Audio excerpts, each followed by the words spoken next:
What is going on, everybody? It is great to have you with me. Thank you kindly for joining me on SKOL for Days, episode number 5. On the screen, right?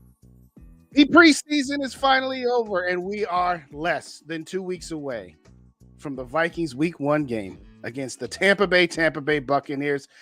Oh, I cannot wait. As I've said, as a kid, summertime comes along, you want it to last forever. Now, kind of like my kid who starts school tomorrow night. She's ready. She's like, I want to go back to school. I'm done. I'm like, really? When I was a kid, I didn't want Labor Day to get here. I wanted it to be as long as humanly possible. But for right now, once 4th of July hits, I'm ready for the rest of July and August to just be done with and over with. And we're finally here. The preseason is over. We'll touch a little bit on the Arizona Cardinals game. First half of the first quarter was excellent. And then it was a pretty snooze fest after that. But I was in attendance with my daughter, my dad, Yogi from Purple Rain 247. My Worthless Opinion was in the building and a couple of other people. So it was great to meet all of those gentlemen. Would have been nice to retire the Kevin O for the preseason bit. But alas, hey, he went 0 for the preseason last year. We won 13 games. Now, does that mean anything? No, not really. But it's the preseason. But it would have been nice for Greg Joseph to make that 54-yard field goal. It would have been nice if Jaron Hall had either decided to run for that first down and keep the game going or not take 1.5 extra steps. But what a throw down the sidelines. We were just kind of like, okay. And then he catches that. And we're like, okay. We got a shot. It's just like last year. We're never out of it. Oh, wait. He was past the line. That's okay. I'm going to talk a little bit about Jaron Hall tonight. My compatriot, Mike Assolino, doesn't think that Jaron Hall is worth keeping. I'm like, come on, dude. But I got some thank yous to do tonight. Lots of thank yous to do. Before I do that, give me just a quick second here. I got to make sure I have this right.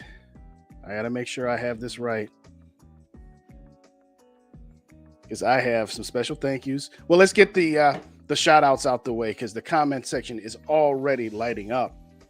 We got my grandpa Dave, Vikings First and SKOL. If you don't subscribe to Vikings First and SKOL, they need 10 more to get to 1,000.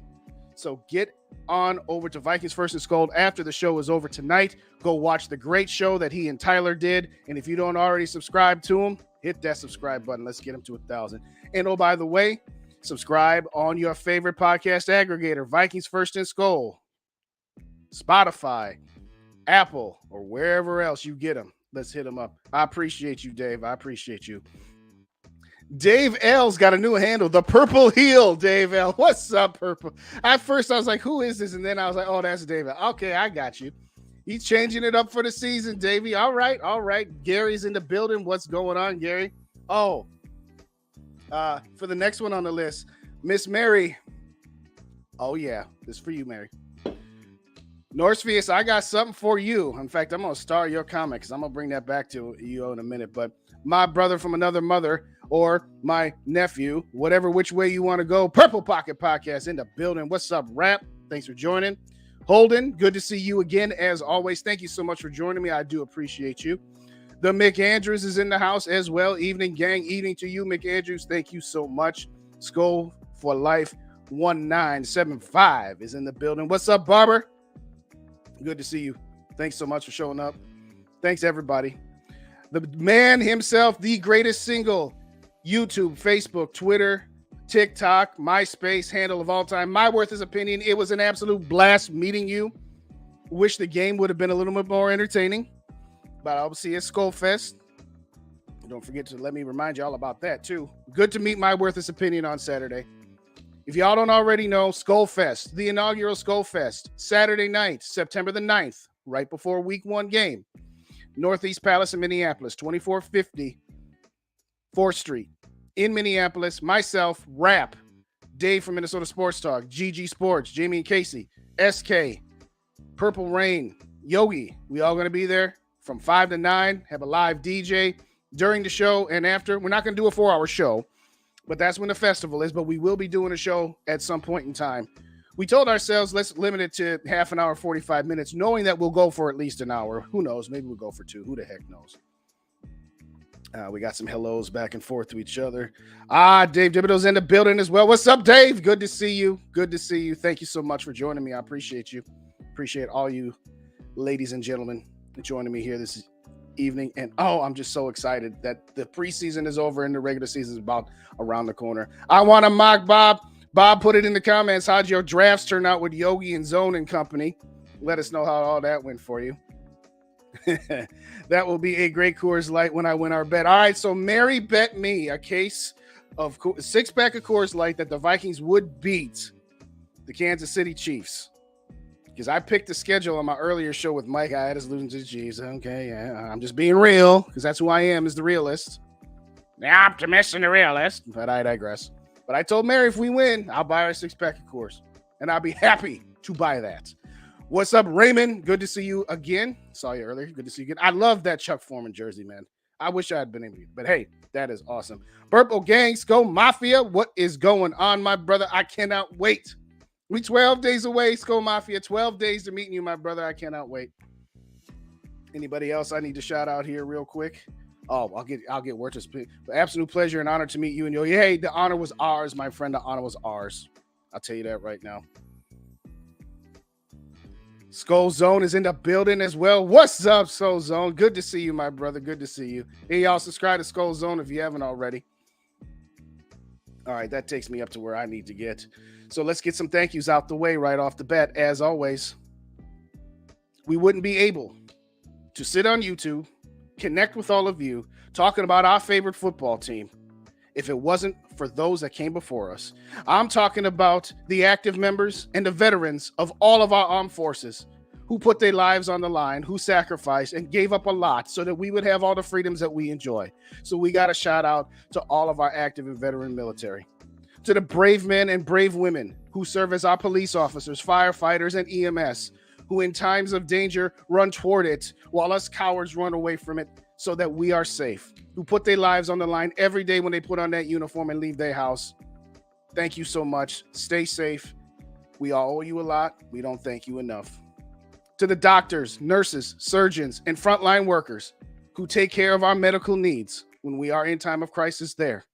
You all work thankless jobs at times, so I'm going to do everything I can for as long as I got a microphone and as long as I got people tuning in to me to say thank you to everybody on that list for everything that you do, the hard work and sacrifice so that we can live our lives in this free and open society.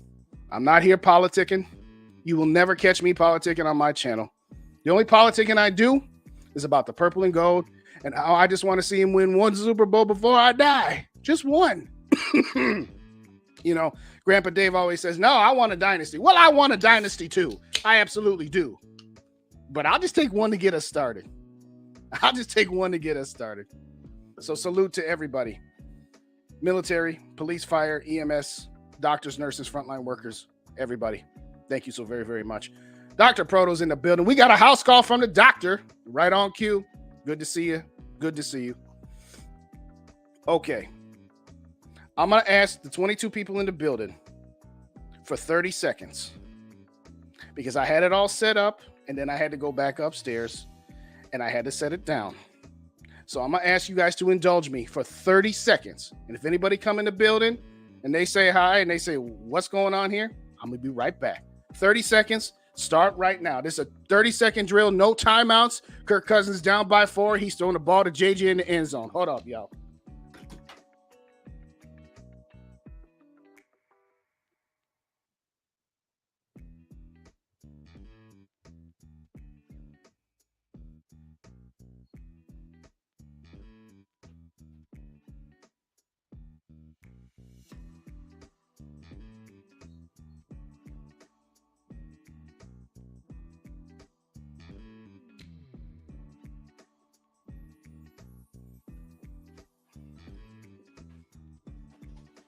All right, production value.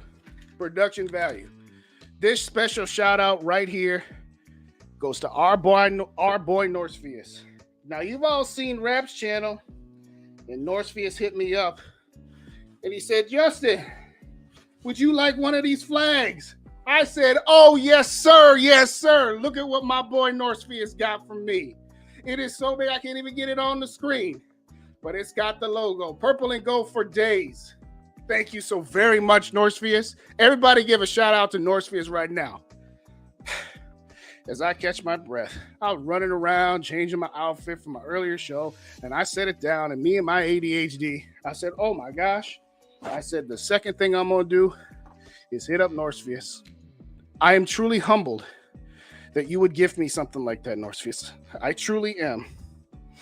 I truly am humbled by that. Northfield is him. I told Northfield earlier, I got a banner for you tonight.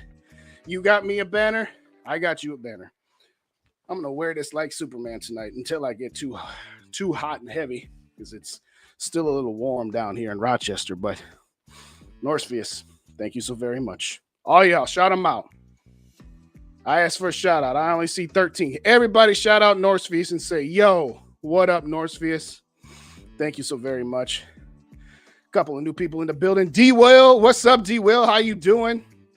D-Will, if my memory serves me correct, you just tied the knot, didn't you? Ain't we about that time for you to tie that knot? Hit me up, let me know. Hit me up, let me know. A lot of salutes. The handlebar smash maker likable. You know what?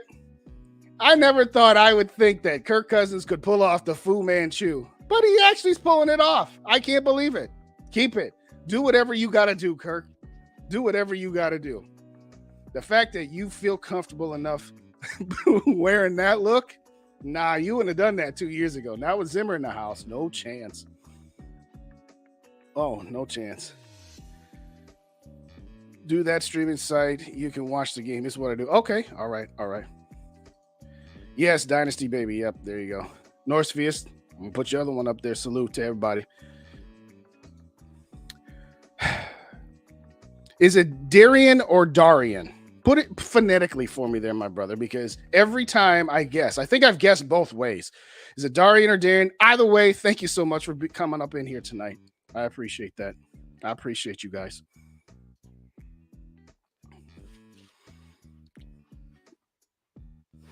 It's funny, me and my daughter are re-watching the television series Smallville, the story of Clark Kent becoming Superman. And we're right up on the second to last episode, as y'all know. Spoiler alert, he doesn't get his cape until the final episode, but I'm doing the Clark Kent thing tonight with this bad boy. You better believe that. You better believe that. That's sick, man. Northfield, you the man. Pumped up to meet you at SKOL Fest. You dang Skippy. You dang Skippy. Tell Quays to do something. I've been trying to tell his ass to do something, man. I've been talking for weeks. I almost don't even want to talk about Dalton Reisner again tonight because I've talked about it on damn near every live that I've done, but I'll talk about it. Northfield with the shout out from My Worthless Opinion and from Bob. I'm guessing from the doctor as well. You are so welcome, brother. I mean it. Thank you. Thank you so very much. Northfield, that is nice. From the barber, Grandpa Dave. That's freaking awesome, Northfield. Freaking awesome doesn't begin to describe it. He told me he was going to do it, and he told me, hey, it's on its way, it's tracking. And I got to the mailbox and I saw it, and I'm like, I walk in. I don't even bring in my computer and all my work stuff. I set it down, and I'm just like, okay. Now I got to get to work on hanging the bad boy. I'm terrible at around the house kind of stuff, okay? That's the only reason it's not hanging, Northfield. I'm trying to see if I can get my dad to come down on Labor Day weekend to help me put it up. So I will get this up on the wall at some point. I might just retire the jerseys and just go with the flag. I don't know. We'll have to figure that out. Raymond says Osvium. Doctor says Osvium. You are indeed a legend. You are indeed a legend. Normally I don't do all of these, but for right now, I'm just gonna put them all up there for you, Northfield, man. Davey says awesome. Raymond. I told him 8:30, which means I got to get going on all the stuff that I want to do before JJ gets on, because I got to turn this episode into a podcast for my Grandpa Dave. Smallville Rock. Yes, it does. What's funny? I got her into Supergirl first because I want, the girl power thing. Okay. And then we backtracked and watched all of the CW Arrowverse. We got into Arrow, Flash, Supergirl, Black Lightning, Legends of Tomorrow, Batgirl, or Batwoman before it was ceremoniously dismissed. But I said the one that started them all was Smallville. They went for 10 years. That's how all those shows on the CW got their push, was that Smallville got it done. Smallville got it done. Norsey, there you go. Now I can finally say, I don't know about all that.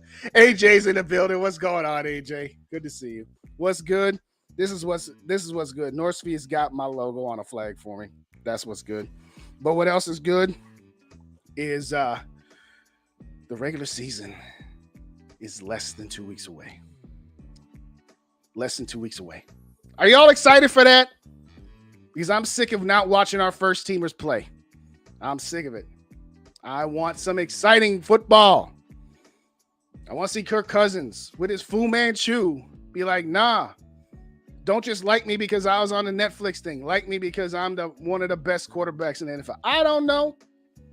But you got JJ, Addison, Hawkinson, running back by committee. Still got some problems on the interior of the offensive line. But Desmond King for cheap, I don't know. I'm kind of meh on Desmond King. On the cheap, I suppose. But I'm not looking. I want Dalton Reisner. That's who I want. Okay. Let's get started. Everybody want to talk about it. So let's get it out the way. Resetting the market for TJ Hawkinson. Let's be clear. I want the Vikings to keep TJ Hawkinson. I want the Vikings to re-sign him at a fair and equitable price. $15 million a year for 4 or 5 years is more than fair. I'm not finna reset the market on TJ Hawkinson at 18 to 20 million. That's not penny pinching. That's being fiscally responsible. TJ Hawkinson will probably be, if he plays all 17 games, assuming that he doesn't hold out or doesn't have a back injury in a week and a half, 2 weeks, whatever. TJ Hawkinson is going to be the second most targeted player behind Justin Jefferson on this team this year. That's my opinion. So at the end of the day, for me, you get this deal done. But TJ's got to be realistic. He's not the best tight end in the NFL. He's third or fourth. Resetting the market like you're the best? No, I'm sorry. Now, that doesn't mean I don't want him. I'm not saying that. I'm not saying, trade TJ Hawkinson for a third or a fourth round pick while you still can. No, you got this year and you can franchise tag him. There is no urgency. Or I should say this, there's no desperation right now to have something done. It would be nice to get done. It would be a goodwill gesture to get done. But if it doesn't get done this season, and I'm on record saying I believe it's going to be done by week 1, and I stand by that. But no, I'm not giving TJ Hawkinson $18 to $20 million. Not because I don't want him, because I do. I think he's a very integral part. I think he's one of the pillars. Right now, you got 4 pillars on this team. That's your tackles, Justin Jefferson, and TJ Hawkinson. Everybody else is replaceable from the standpoint of you're not going to break the bank to keep him. Now, TJ, I'm not breaking the bank. I give him 15 for 4 or 5 years. Absolutely. A 4-year 60, 5-year 85. Yes, all day. But I ain't giving him no 4-year 80 million. Not happening.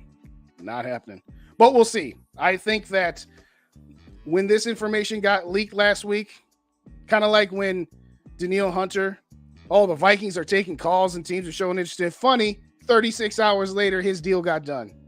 I think that was just a ploy to make sure that, all right, let's put the pedal to the metal and let's get this done. So don't worry about TJ Hawkinson, not yet. And if he doesn't sign by week 1, as I predicted, I'm still not going to be worried about it. This time next year, if he hasn't signed an extension, he will be franchise tagged and will still have his rights. Or we will have traded him for a first or a second because some other team blew us away with a deal. That wouldn't be my first choice, but that's not the worst thing in the world either. So not worried about TJ Hawkinson. See, I got to pause at the end to go back to the chats because, production. I saw a couple people. There it is. So that kid in the building. What's going on, Sodak? Can't wait.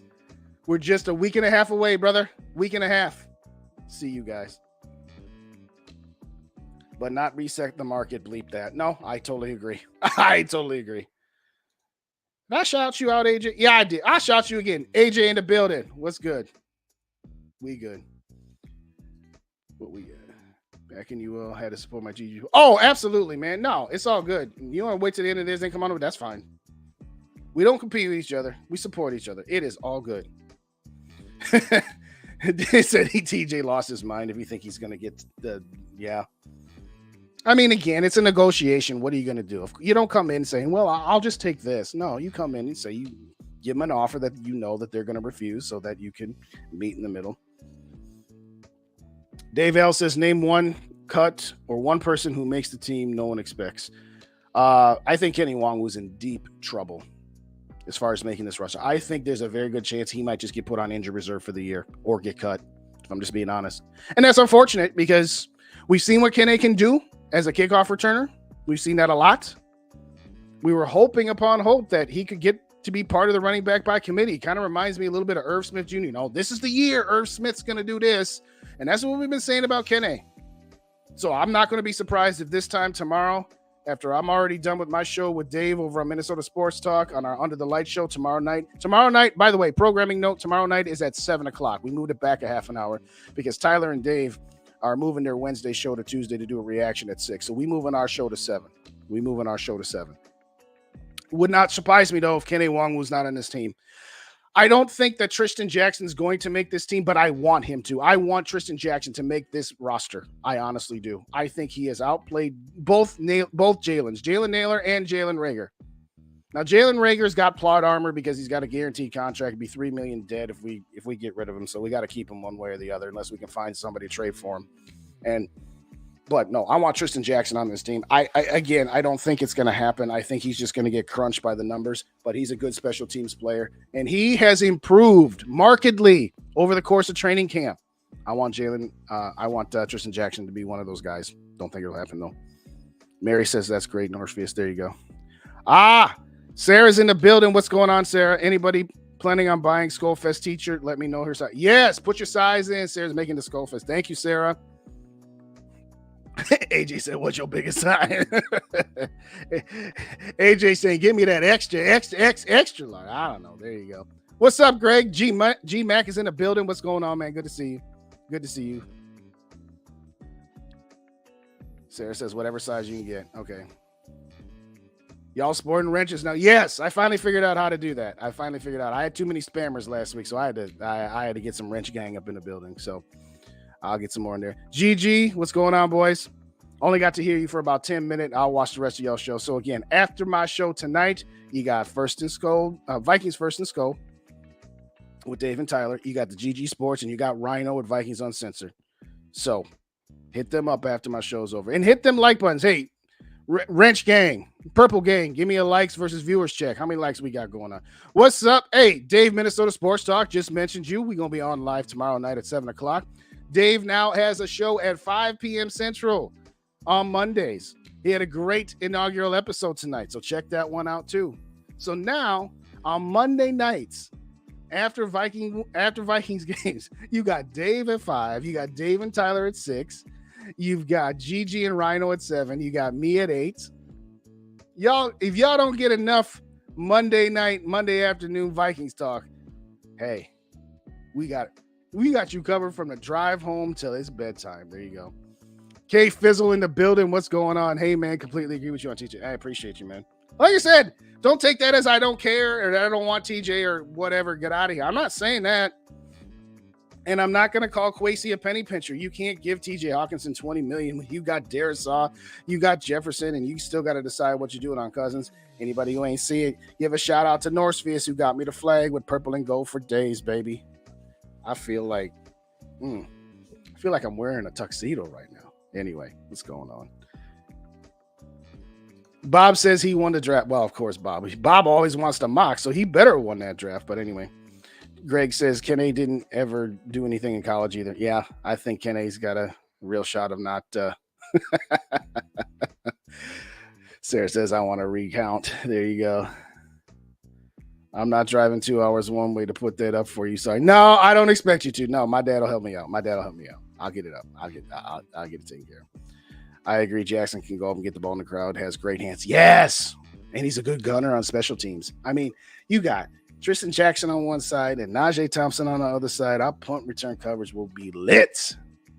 I'm stumping for my boy, Tristan Jackson. I'm stumping for him. JJ, what's going on? I'll get that email to you in a minute. We got 28 and 25. Okay, that's a pretty good ratio. It's a pretty good ratio, but we could do better. And if y'all ain't subscribed, hit that subscribe button. And if y'all ain't subscribed to Vikings First and SKOL or any of the other channels we affiliated with, I said it before. You are wearing tux with that flag. I said it before I saw you. I swear to God, I didn't see you say that. I said that on my own, but there you go. There you go. All right, anyway, I'm going to put this one here, and then we're going to get back to what we got going on. I started saying it earlier, but let's talk about the camp winners and camp losers. Got me some notes. Winners. Here's a shock. Ivan Pace, starting linebacker, undrafted rookie free agent. Congratulations to Ivan Pace. A, for making this roster. B, for making my guy East Coast Gridiron pay my guy Rap $100. The only thing I'm mad about is the day after he made that bet, I tried so hard to get in on a bet with him. He wouldn't let me in, but that's all right. In all seriousness, Ivan Pace. What else do you say? Pace picante sauce, as I said a couple weeks back. I love this kid. I absolutely love this kid. Absolutely love him. Second winner, Ty Chandler, running back 2. And he's going to be all right. He's not going to be spectacular. He's not going to hit as many home runs as Dalvin Cook. But Ty Chandler, welcome to the number 2 spot. You and Alexander Madison going to hold it down just fine. We won't even remember Dalvin Cook. And I'm not saying that to disparage Dalvin Cook. I'm really not. I'm just saying that, hey, we're going to be all right with this running back by committee. We're going to be okay. As long as our interior offensive line can hold it together. And I'm going to say my third and final winner of camp, Jaron Hall. Jaron Hall. I'm pausing right now because I'm going to switch this up. Nope, not that one. Where's my Jaron Hall? Man, hold up, yo. Oh, I forgot to put it in. See, Dave, I've been watching you this week and I forgot to load some stuff, but whatever, that's fine. Jaron Hall, in my opinion, should be the number 2 quarterback. Now, he's not going to be, because if Kirk Cousins was hurt for a game or 2 or 3, they would go with Nick Mullins because he's the safer play. Okay, yeah, that's what the Vikings do, isn't it? They go with the safe guy. Nick Mullins, if he's got to play 3-4 games, you hope to go 500. But if by some chance Iron Man Kirk Cousins is out for the season, you don't put Nick Mullins in. You put Jaron Hall in. Period. End of discussion. You put Jaron Hall, and you sink or swim with him. Because you ain't going anywhere with Nick Mullins. And you're probably not going anywhere with Jaron Hall either. But at least then you would have Jaron Hall getting some opportunity. What I find funny is the people that wanted Trey Lance to say, hey, take a chance on that guy. And yes, for a 6th or a 7th round pick, I would have been willing to take a chance. I was no way going to give up a 4th round pick or higher for Trey Lance. With all due respect, I know, hometown guy, that sort of thing. But what I'm going to say is Jaron Hall has some tools.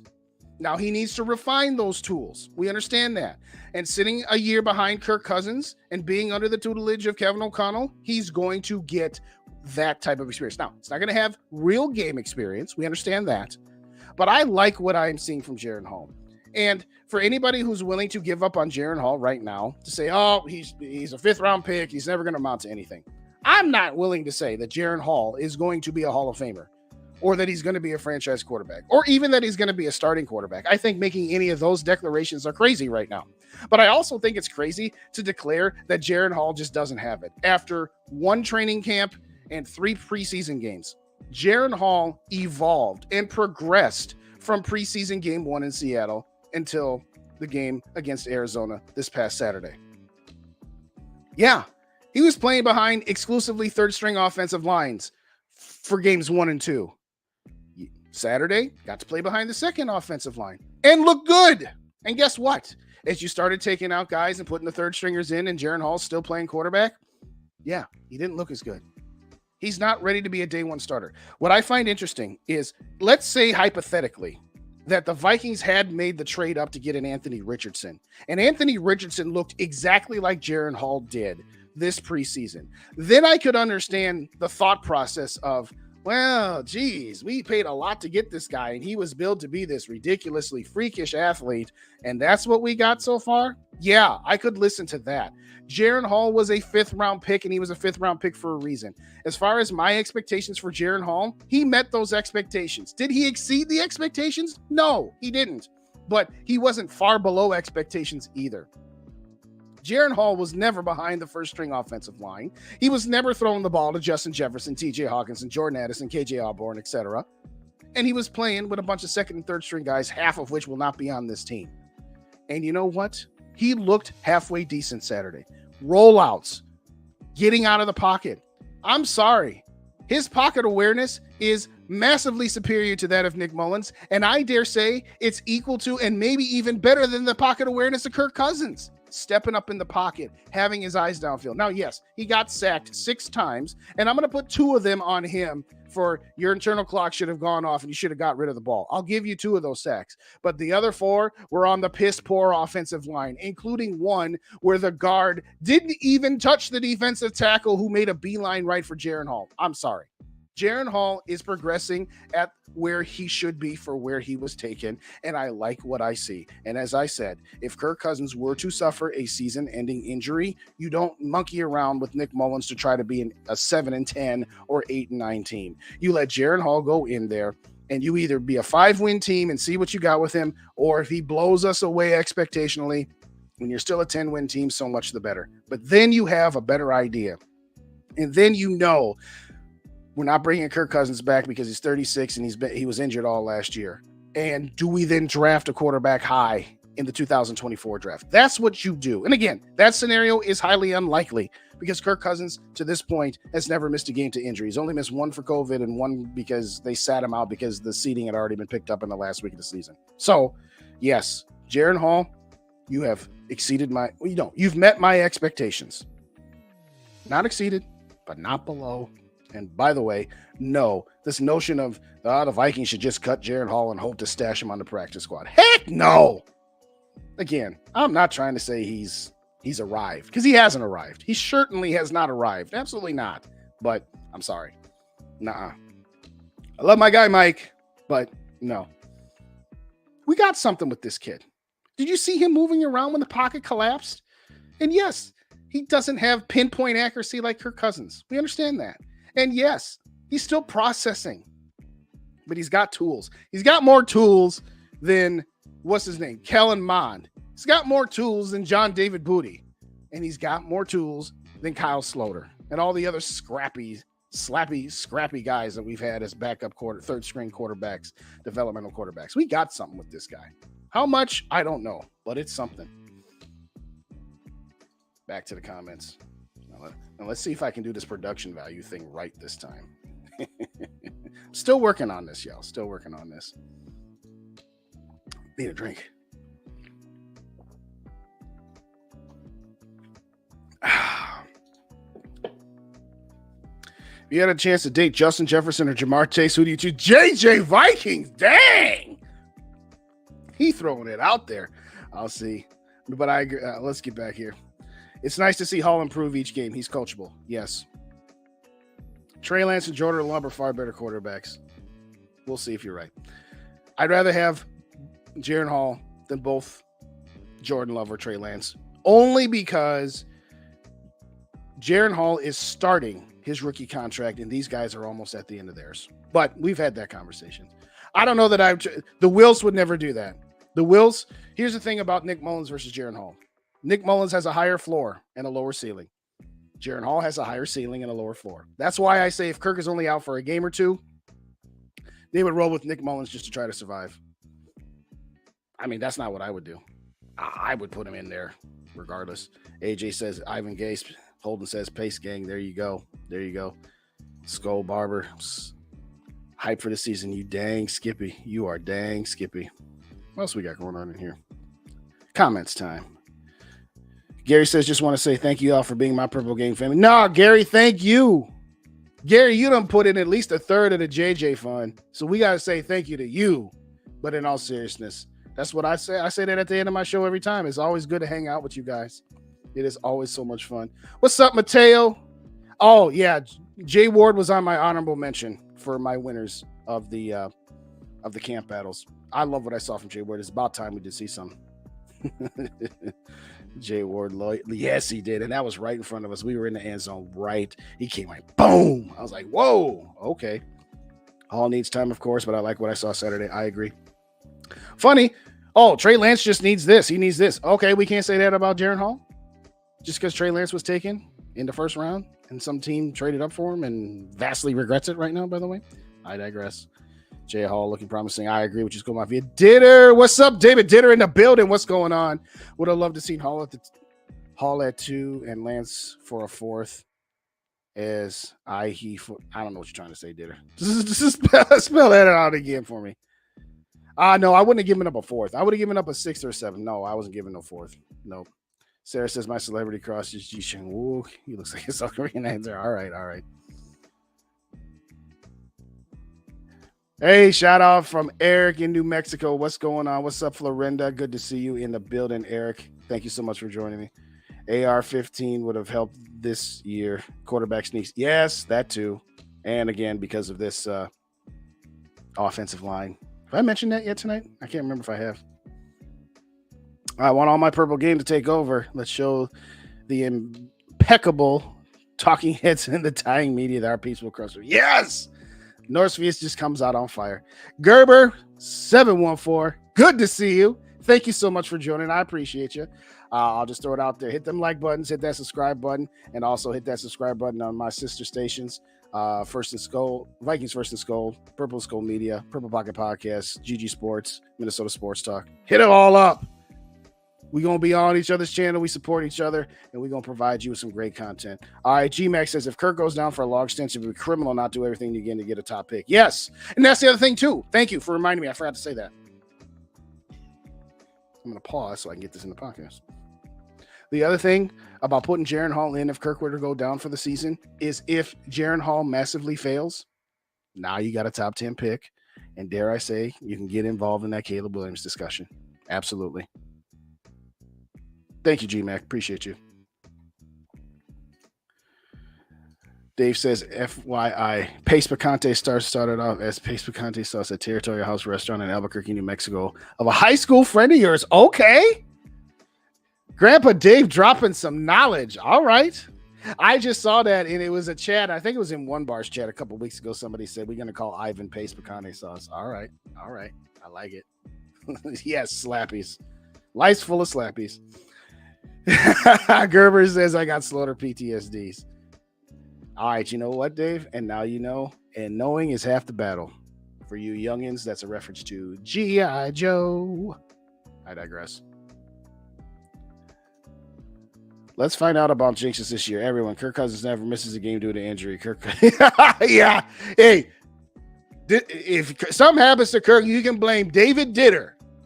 Not me. I just read it. But David Ditter said it. All right. So either he could be the kid from the Steelers or could plummet like Tavares Jackson. Yes. And you know what? Then you have your answer. Then you don't have to go through a season. And well, we got to give him a chance in 2024 because we don't know. Sometimes not knowing what you have is the worst thing. Because if you know something is worth keeping, then you keep them. And you know something's not worth keeping, then you get rid of it. I digress. Slaughter was better in the preseason, and I disagree, but that's fine. We're not going to keep arguing about it, Mike. I still love you, my brother. Hall made some great throws, and it would be crazy to let him go. I agree. I totally agree.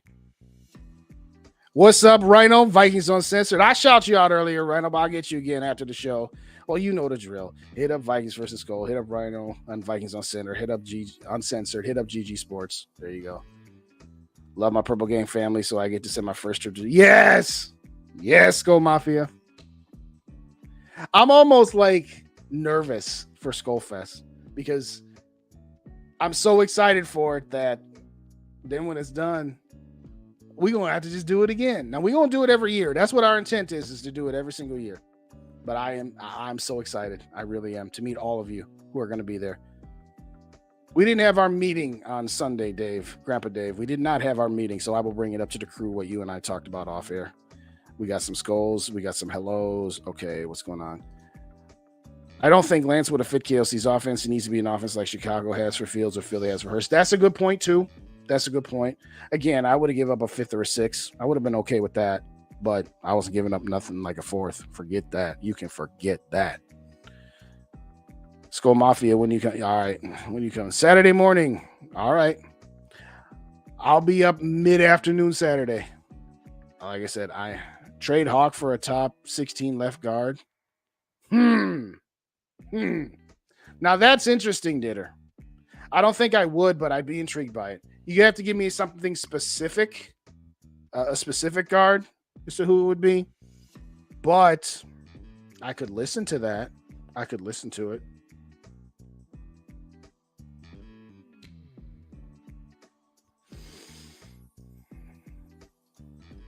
Mailing boxes tomorrow. All right, perfect. Thank you, Mary. Purple heel. When you made that throw at the end, instead of trying to get back behind the line of scrimmage, you should have ran for the. Yes, I did do that. I said that, and I said that right away. I'm just like, run! You got 15 yards in front of you. You only need 9 or whatever it was. But that's all right. It's all. It was just a preseason game. Greg says G.I. Joe was my jam as a kid. My jam was Voltron. Voltron of Lions. Now, not the vehicle Voltron. That one was just kind of, I don't know about that one. Mine was Voltron, then Transformers, then He-Man, then G.I. Joe. I know. We going in a way back machine. Children of the 80s unite. Children of the 80s unite. What's your prediction of wins till we... Well, tell you what. I got to send this email out to JJ like right now. So, in fact, production value, I got to get this email out to him because I done got all over the place. Let's JJ, if you're still in the building, the email is in your inbox right now, and which means I got to get going. So you know what? I'm gonna put a pause right here on these comments. I'm gonna get to the rest of my themes because I want to get through these so that JJ and I got the rest of the night to say whatever it was we're gonna say. We're gonna predict the schedule. Losers. And then there's those camp losers. Kene Wongwu. Had a lot of high hopes for this guy. Good kickoff return guy. We've seen him get in the end zone a couple times. We were hoping he was going to be part of the running back by committee. We don't know what the deal is with him because, again, it's preseason, so they don't have to announce if it's an injury or what the situation is. We have to assume it's an injury at this point. We have to assume it's halfway bad. They brought in a handful of veteran running backs to work them out or have visits with them, basically to have them on standby after week 1 so they don't have to guarantee their entire season salary. But Kene Wongwu, I don't think he's going to be on this team this year. I think he's either going to be cut or he's going to be put on injured reserve. And that's kind of sad because I was looking forward to that kid. But we'll see. Maybe there's something else out there that we don't know about. But Kene Wongwu, I don't know, man. Andrew Booth Jr., I've made my opinion on him clear. I understood Kwesi's thought process of taking a guy who would have been a first-round talent in the second round, knowing he had injury history, but he hasn't been able to shake that injury bug, and he has not shown me anything. Frankly, the only reason he's going to be on this roster, he's not going to get cut. They're going to try and keep him around or maybe try and trade him for like a 5th-round pick or something. But really kind of disappointed with Andrew Booth Jr. because, again, had high hopes for the kid. And I hope I'm wrong. I hope he figures it out, as I've said.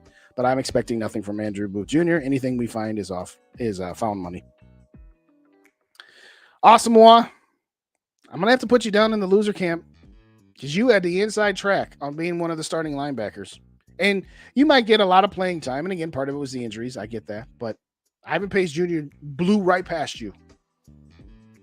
Now, that's not to say that, Asamoah is, not going to be on this roster or anything. He's going to be on this roster. He's going to get a lot of playing time. But I'm going to have to put him down in the loser category as far as camp. Okay, I'm not saying he's a loser. I'm not saying he's bad. I'm saying that if I'm going to do camp winners and camp losers, Asamoah, it's got to be in the L column. Again, to a lesser degree because... Again, you had Ivan Pace Jr. just blow right past you. So, on one hand, for Kwesi, it's great that Ivan Pace Jr. has shown out the way he has. But on the other hand, it just makes the pick of, Asamoah just look mediocre like the rest of his drafts so far. But we need more time. We need more time, ladies and gentlemen. A little bit more time. But I think Asamoah is going to be okay. Hopefully, this whatever injury he has or whatever is bugging him right now goes away soon. And finally, Justin Jefferson. We saw some news today that the Vikings are working hard to get his extension done. And water's wet. They've only been doing that pretty much since they exercised the 5th-year option on him.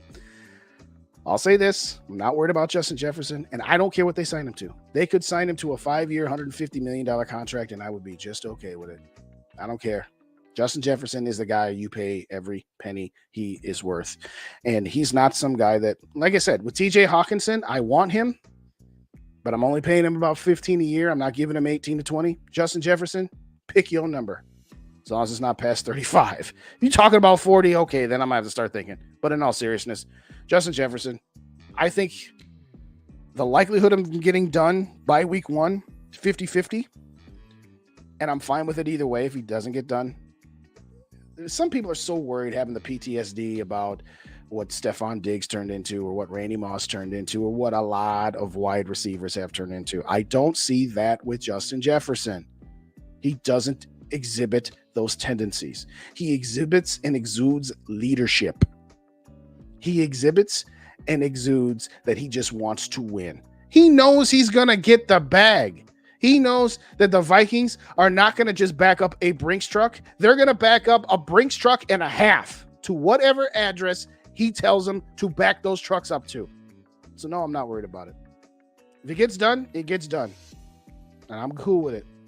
There's part of me that doesn't like the uncertainty with all of this. With, are we going to sign a Dalton Risner? Are we going to sign another offensive guard off the scrap heap? Are we going to get TJ Hawkinson done? Are we going to get Justin Jefferson done? Yes, we'd all like to just have the answers be done with it, and that's fine and dandy. And hopefully it does get done sooner rather than later. But yeah, he's going to break the bank. He's going to get north of 30 million. And no, this is not a player like TJ Hawkinson or, dare I say, Kirk Cousins or, dare I say, Danielle Hunter, that you say, well, do we, if we got to pay him that much, are we sure we want to pay him that much? Yes. In the case of Justin Jefferson, the answer is yes. Whether Kirk Cousins is on this team next year or not, because if he is, so much the better, him and JJ.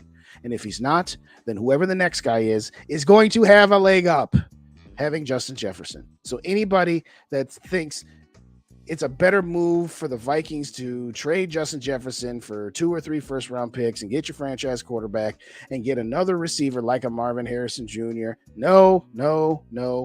I'm sorry. I'm not listening to that. I said it on my Saturday night hit on the barbershop that, okay, I see where you're going with it, but no, that's if I'm tearing the Vikings down to the studs and all I'm keeping is Darisaw and O'Neal, and O'Neal's still kind of a question mark with his injury. I mean, it's an Achilles for crying out loud. If I'm tearing it down to the studs, I'm keeping my tackles and I'm keeping Justin Jefferson. I'm getting rid of everybody else first. I'm getting rid of Danielle Hunter and Harrison Smith and all the other older veterans. But JJ is not one of them. JJ is the one guy you do pay. JJ is the one guy you do keep. Speaking of JJ's, JJ Vikes, if you're still in the building, that email should be in your inbox. If it's not in your inbox, put it in the chat that you ain't get it.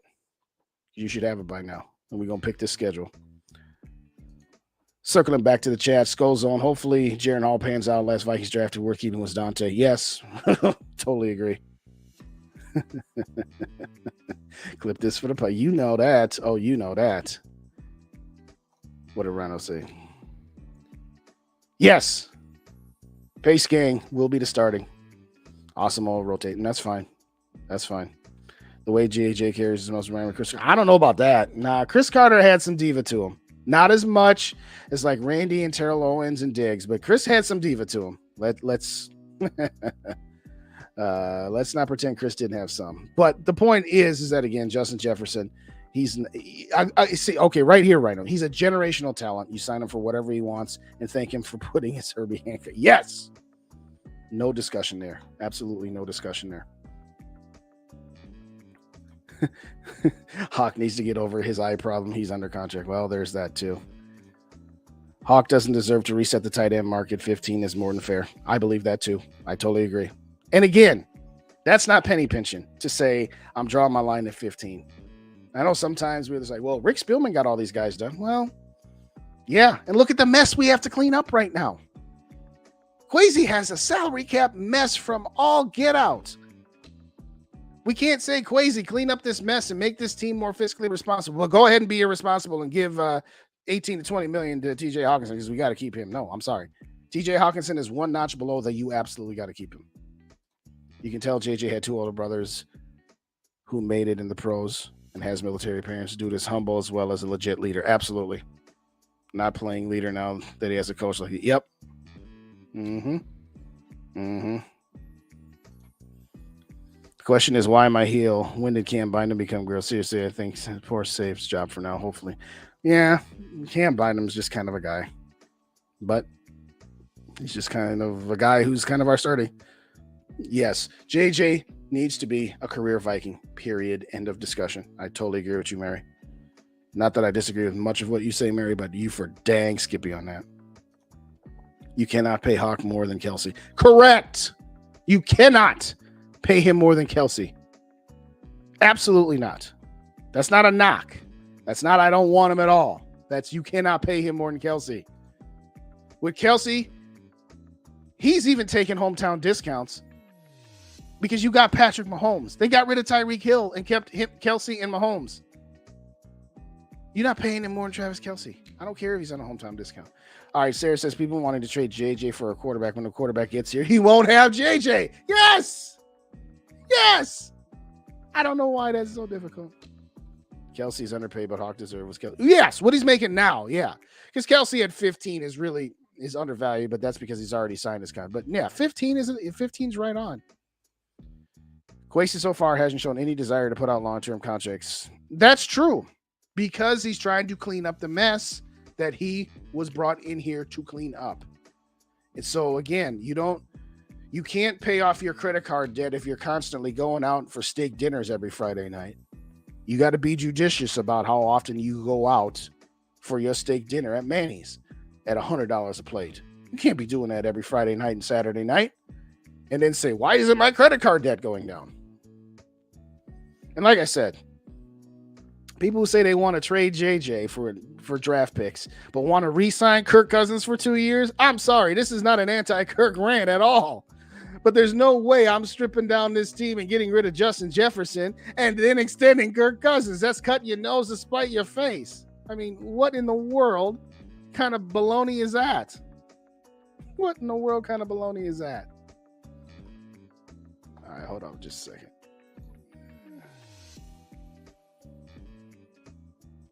Yeah, JJ, I'm sorry I was a little late on the email. He emailed me a little while ago. Yes, I did. I sent it to you. I hope JJ didn't go to bed already. JJ, are you still in the chat? Put in the chat if you're here still, brother. Or ribeye. Yes. Yeah. You can't be buying ribeye dinners. You can't. You can eat ramen 4 nights a week, but one night you need a filet. Yes. But my point is Rick Spielman kept all these guys. Yeah, and every year our dead cap hits went up.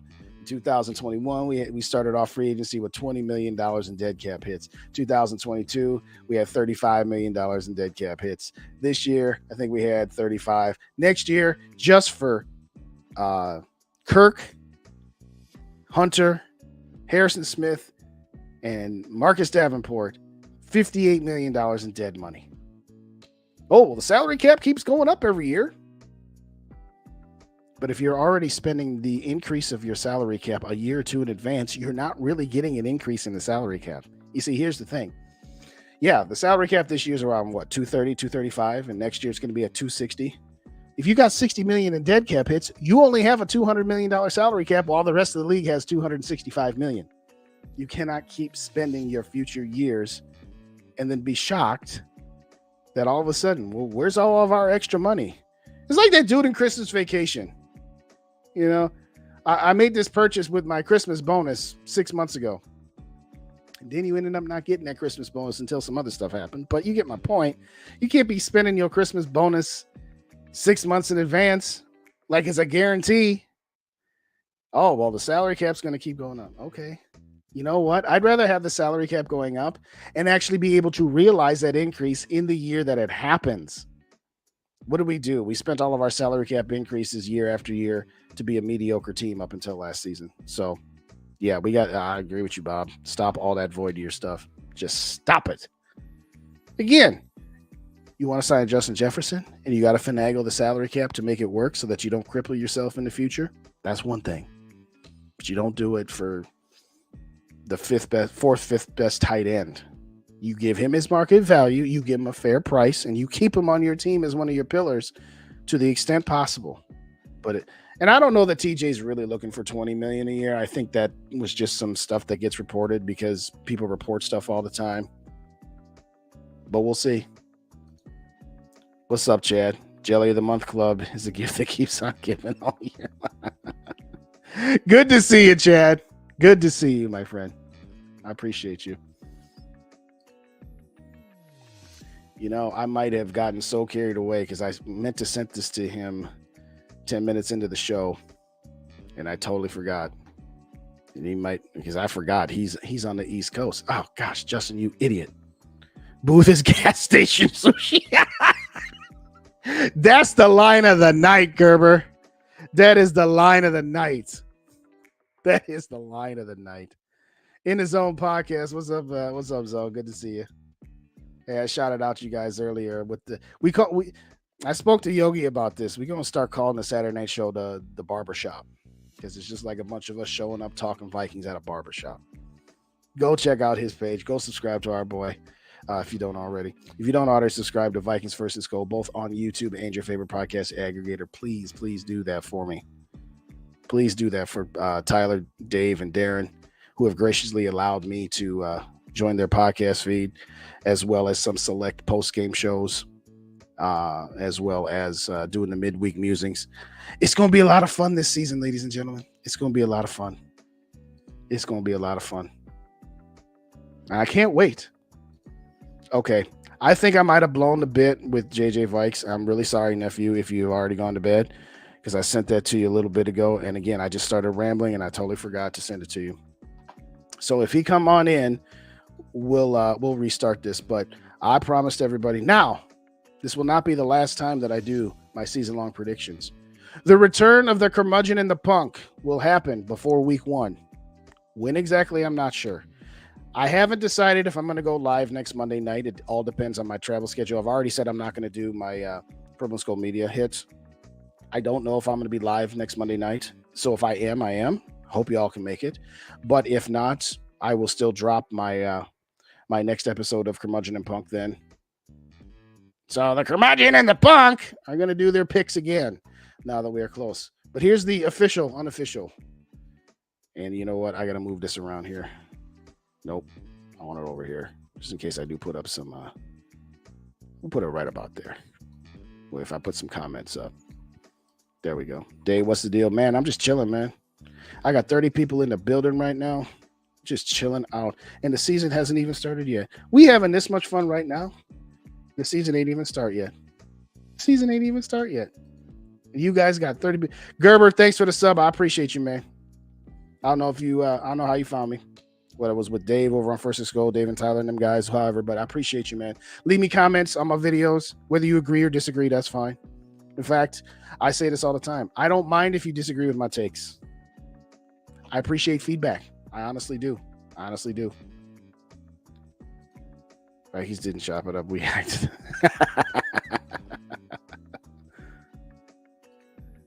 All right, before I get to the picks, let me get this last set of comments out the way. It's probably the Vikings camp that League Hawkinson wants. Yes, I agree.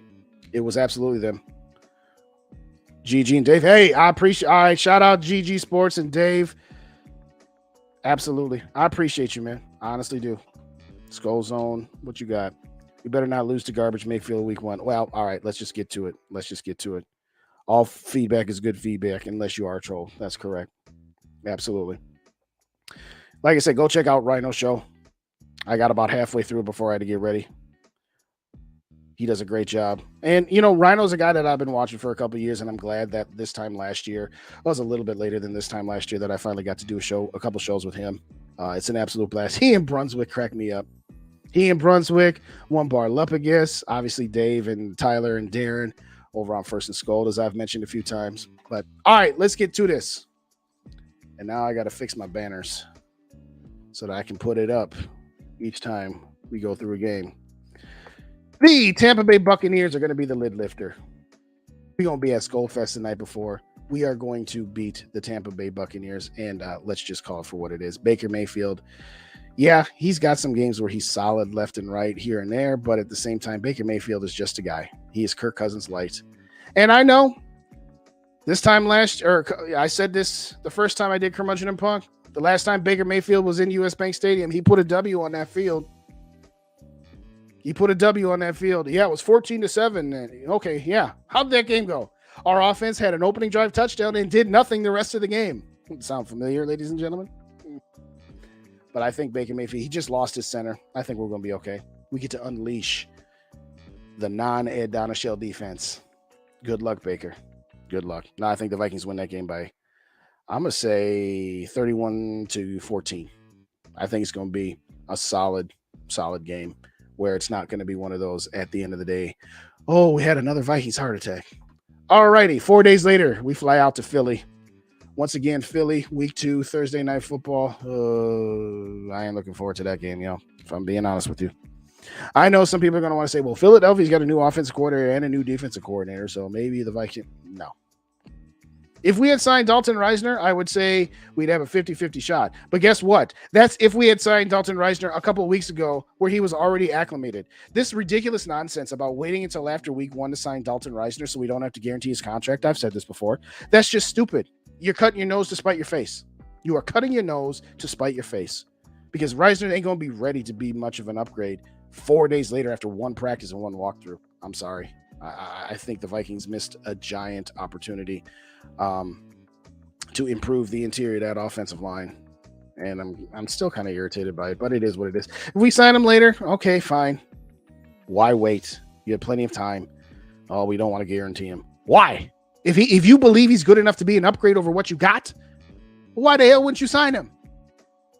Now that's penny pinching. Not giving TJ Hawkinson $20 million and cutting him off at about 15 for your offer. That's not penny pinching. Not signing Dalton Reisner until after week 1 to not guarantee his contract. That's penny pinching. And I'm still kind of irritated by that, but I digress. The Los Angeles Chargers, and I did it all slow like that because I keep saying San Diego. That's a 50-50 game. Vikings could lose this game, but I give them the advantage because they're going to be coming off of the mini bye because they're going to be playing on Thursday night and the Chargers are going to be playing on Sunday. I'm going to say the Vikings win this game by 3 points. I'm going to say this is going to be one of those close fourth quarter, whatever, but it's going to be a good game. See, I did it. Los Angeles is still a pretty good team. They kind of remind the old bit where they're the AFC Vikings. Yeah, they're a good team, not a great team. They got a good quarterback. We'll see how our defense is, but I'm gonna give this one to them. The Vikings are gonna win that game, but I say about 3 points. They are going to destroy Carolina. My guy Mike earlier was like, "Oh, this is the game where the Vikings slip up, or a game that they're on paper better than, and that they should absolutely beat." No, they're absolutely gonna beat them by at least 17 points. Adam Thielen will get a touchdown. He'll do a gritty. And Justin Jefferson will smile at him, but it ain't going to matter. Vikings win that game. They start out 3-1 at the quarter pole way of the season. It's as simple as that. Kansas City, I get to meet my guy Kyle from Purple People podcast that weekend. He's going to be in town. This is the one team that Patrick Mahomes has not beaten. It's the only team that he hasn't faced. Jim Nantz and Tony Romo will be calling that game. You know what that means? That means the Vikings ain't winning. So we're going to put them down for 3-2. Sorry if I'm being negative, but I know they got a shot because it's a home game and all that good stuff, but no, 3-2. I mean, put it in the chat. Do you think we got a chance of beating Kansas City? Because I don't see it. I just don't. I don't see it. Could be wrong though. Hope I'm wrong. Just don't see it. Okay, so if the Chargers game was a 50-50 game, the Bears game is a 50-50 game. The Bears are going to be terrible. The Vikings should sweep them. But I'm putting this one down as our slip up. I know. I don't want to admit it.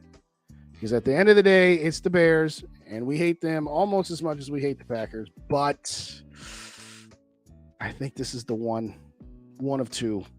And if I'm going to give the 50-50 win to the Chargers, I got to give the 50-50 loss to the Bears. So I got us at 3-3 at this point. But it's going to be close. And here's the thing. If we were playing them in like week 2 or week 3, I would say we win that game because Soldier Field won't be tore up by then, but it will be by the time we play them. San Francisco 49ers. We got the better quarterback. We all know that. but they got the better offensive line and the better defensive line. I'm just calling it for what I see. I think between San Francisco, Philadelphia, Cincinnati, and Philly, that this is the best chance we have to beat one of the big four teams from last year because it's at home. And their quarterback is just mediocre at best, and he's a tricked up pony. As Tyler from First and SKOL says, he is a tricked up pony. That is for dang sure. But I just don't like the matchup of our offensive line against their defensive line and their offensive line against our defensive line. I just don't like the matchups. Sorry. Got us down for a loss there. So I got us 3-4 in the first 7 games. It's a gauntlet, but we should have no fewer than 3 wins. Maybe we might get Chicago. I'll tell you what, if we sign Dalton Reisner, I'll change the Bears game to a win. But at the moment, we don't have no Dalton Reisner. So at the moment, I got us at 3-4 through the first 7 games. But this is where the schedule turns. This is where we make some hay. The Green Bay Packers, they're going to be terrible. They're going to be awful. Jordan Love is terrible. I would rather have, I don't care what my boy Mike say. I love my boy Mike. I don't care. I'd rather have Jaron Hall than Jordan Love right now. I'll tell you that because he's just now starting his rookie contract, whereas Jordan Love is already out of it. Jordan Love is no better than Jaron Hall, in my opinion. Vikings destroy the Packers in Lambeau Field. Destroy. At least 2 touchdowns. Dirty Birds, they got nothing. They're terrible. Again, they might win 4 games this year. So I'm going to put us down for a victory for that one. And in fact, I'm just going to do a couple of them here. The Saints, that's going to be a tough game. I know people like the Saints. They don't have Drew Brees anymore. You know what? Derek Carr, he's not Kirk Cousins. I'm going to put Kirk Cousins ahead of Derek Carr for sure. But he's kind of like Kirk, where if he's got enough stuff around him, he can be good. He does make some terrible turnovers and terrible decisions at times, but he also can make some big plays sometimes. But if this game was in New Orleans, I pick New Orleans, but it's in Minnesota, so I'm giving it to the Vikings. So we have 5-4. Here's the other game where I think we're going to lose. Sunday Night Football on the road against the Denver Broncos. Yeah, I got us down for a loss in this one. Mr. Unlimited. Yeah, just say unlimited. Shut up, Russell. You idiot. Having said that, Sunday Night Football on the road. I think Sean Payton's going to get a little something out of Russell Wilson. I think that he is not as good as he was 3 years ago. But I don't think he's as bad as he was with the hack job that is Nathaniel Hackett. Nathaniel Hackett had no business being a head coach. Kirk Cousins would not have succeeded in Denver. Very few quarterbacks would have succeeded last year in Denver. So I'm going to give this one on the road to the Denver Broncos. I'm sorry. Again, it's one that we should win on paper, but I think that's going to be one we lose. Back to the Bears. The Bears are not sweeping us. Heck no, they are not sweeping us. We are going to beat Chicago by at least 14 points, if not more. That evening, Vikings go to 6-5. Is that right? Are my numbers right? I keep forgetting. Am I missing one? All right, let's count them up. Tampa Bay was a win. The Chargers was a win. Carolina was a win. So we were 3-4, 4-4, 5-4, 6-4, 6-5. Okay, no, we should be 7-5. Yeah, we 7-5 at this point. Excuse me. Pardon me. If you're doing this thing solo, you got to remember to flip this every single time. Okay, 7-5 into the bye week, and that's not bad. And I think we could very easily be 8-4. But I got us going. We got 3 50-50 games. I got us with 1 win, and then I got us with 2 losses there. But we could be 8-4 at that point. But 7-5 with that schedule starting out is not bad. Going 4-1 in that stretch, that's not bad. I'm not tripping at being 7-5 in the bye week. I'm really not, because I don't fear Detroit. Detroit's going to be terrible, but we'll get to them in a second. The Raiders, we're going to beat those guys. They're clowns. They're terrible. It's not even worth me going into, but I'm just going to say this. Going into and out of bye weeks with victories, that's what a good coach does, and Kevin O'Connell's a good coach. So they'll beat the Raiders. 9-5. They're going to absolutely not beat. I'm sorry to my guy Mike, who said we were going to beat Cincinnati in my earlier show. No, we're not beating Cincinnati. Unless Joe Burrow is injured or something. Then maybe at that point I could say, okay, yeah, maybe at that point. So 9-6 into our last 3-week stretch. I can live with that. It's not as good record-wise as last year, but I think this team will be better equipped to do something with this type of record here. So I'm just gonna go quickly through these last 3, and then I'm gonna get up out of here after I read y'all comments and see what you got going on. Lions at home, we win. Packers at home, we destroy. Happy New Year. You got the Packers right before Halloween and right before New Year's. So I ain't tripping on that. So again, I skipped over Detroit. We'll beat Detroit at home, I think, by at least 7 points. I think so. Now, here's where I'm going to ask you guys for a little bit of leeway. I think that at 11-6, the Vikings will have clinched the division. I think we clinched the division with the win over Green Bay on New Year's Eve. And I do not believe that the Vikings will have any chance for the 2 seed. Micah Patriot, Dave from Minnesota Sports Talk, says that we're going to beat San Francisco and that we're going to be the 2 seed. I don't believe it. I think the Vikings will be the 3 seed, win this division. And I think this game against Detroit will be utterly meaningless. Utterly meaningless. So I have them benching Kirk Cousins, giving him a rest, an extra bye week, so to speak.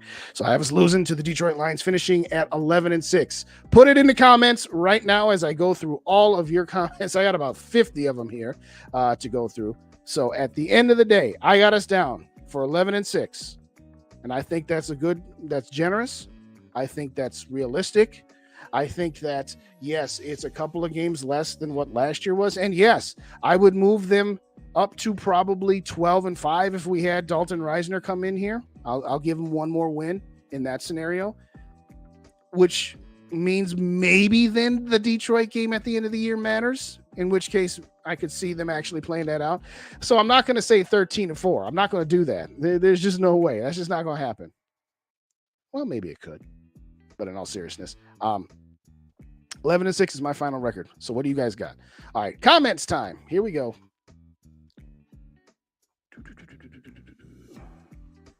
Can't wait to watch this defense. I agree with you, Mary. I cannot wait to see Danielle Hunter and Davenport and Harrison Smith. And then Ivan Pace ain't playing with second and third string guys. He's playing with the first string guys. Oh, boy, I cannot wait. They're going to get burned. I've said this a million times. There's going to be plays. 3rd down and 9 for Baker Mayfield, and you blitz him and you sack him and force a punt or get a turnover. And there's going to be plays. 3rd down and 8 against Jalen Hurts, and he burns you for a 38-yard run. We're just going to have to live with that.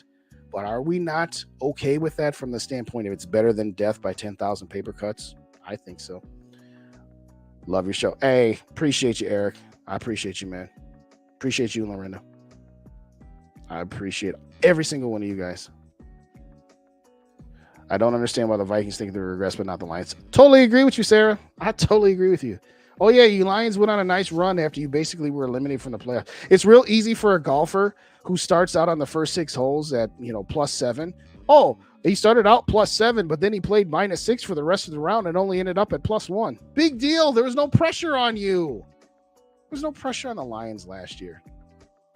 So, no, I'm not buying it. Yeah, they made some nice moves, and they made some improvements. Go out there and show us something before you actually think I'm going to say you're the favorites to win this division. I don't think so.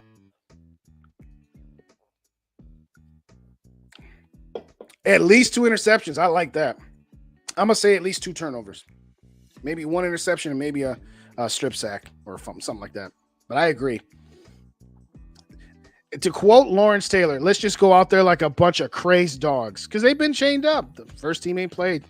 Go out there and slaughter them. And then for 3 days, we'll think we have a shot against Jalen Hurts in Philly.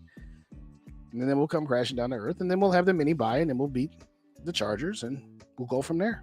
That's all right. But at home, they win that game. Yeah. If we lose to the Buck, oh, yeah. No, we ain't even starting. We're not even thinking like that. Couldn't be where I am without. Yes. Let's take a minute. We absolutely appreciate Dave because he's been doing this a lot longer than both Rhino and myself. In fact, that's his comment. I know where his rise started. It is taking it beyond since. Absolutely. And that's the thing. We're not competing with each other. We help each other out. And we want you guys to all be part of everybody's community. Because when I'm not live and I see Rhinos live or I see Dave and Tyler or I see GG or Dave or Rap, yeah, I go hang out in their chats. We want this to be one big community. So again, we appreciate everybody. Appreciate everybody. Do you remember the Falcons in 2020? We were the better team from top to bottom. We weren't the better team that day. No. That first part of 2020 was a disaster. And it pisses me off that we went into the bye week like 1-5 what do we go in, like 1-5, and they wouldn't trade people? Oh, no, we can get back into this. Yeah, you went 6-4. That's exactly, yeah. You know what? 2020 Vikings started out 1-5 and finished 7-9 because they went 6-4. That's exactly what Detroit did, except for they had 8 wins, 8-9, because they had the 17th game. That's exactly it. And what did we do the next year? Oh, yeah, we went 8-9 again. So Eric says 24-10 over to the Bucks. Okay. San Diego Chargers just sounds so much better. You are correct, Chad. It's ridiculous that they're even in LA playing little brother to the Rams. Ain't nobody support the Chargers in LA. Nobody. 17-point favorites at Buffalo. Yeah. Well, I hear what you're saying, Zone, but no, I ain't scared. I am not scared of the Bucks. They just lost their center. Their defense is solid. Don't get me wrong. I'm not saying we're going to score 50 points on them, but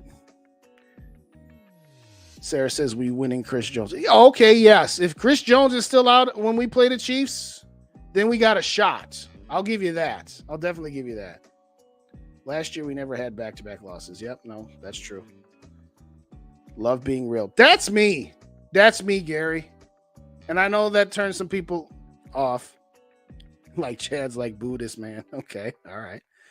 But that's just who I am. You know, Purple for the win. Andy came up a couple times in the last couple shows. And it's like, you know what? Bully for him. Good for him. And I mean that sincerely. I actually met the guy. I'm not going to talk about the off-field stuff because that's just not my place. But he's a little too ducky and bunny for me. I tune into him once in a while, but I keep it real with you. I'm not going to lie to my audience. I'm not going to lie to you and say, yeah, the Vikings are going to go 14-3. The only losses they're going to have is to Philly, Kansas City, and Cincinnati. And we're going to win the other 14 games. And we're going to be the 2 seed. And then somebody's going to beat Philly in the division round. And then we're going to host the NFC Championship game. And we'll beat that team. And then we'll go to the Super Bowl and finally win. Listen, that's just not who I am.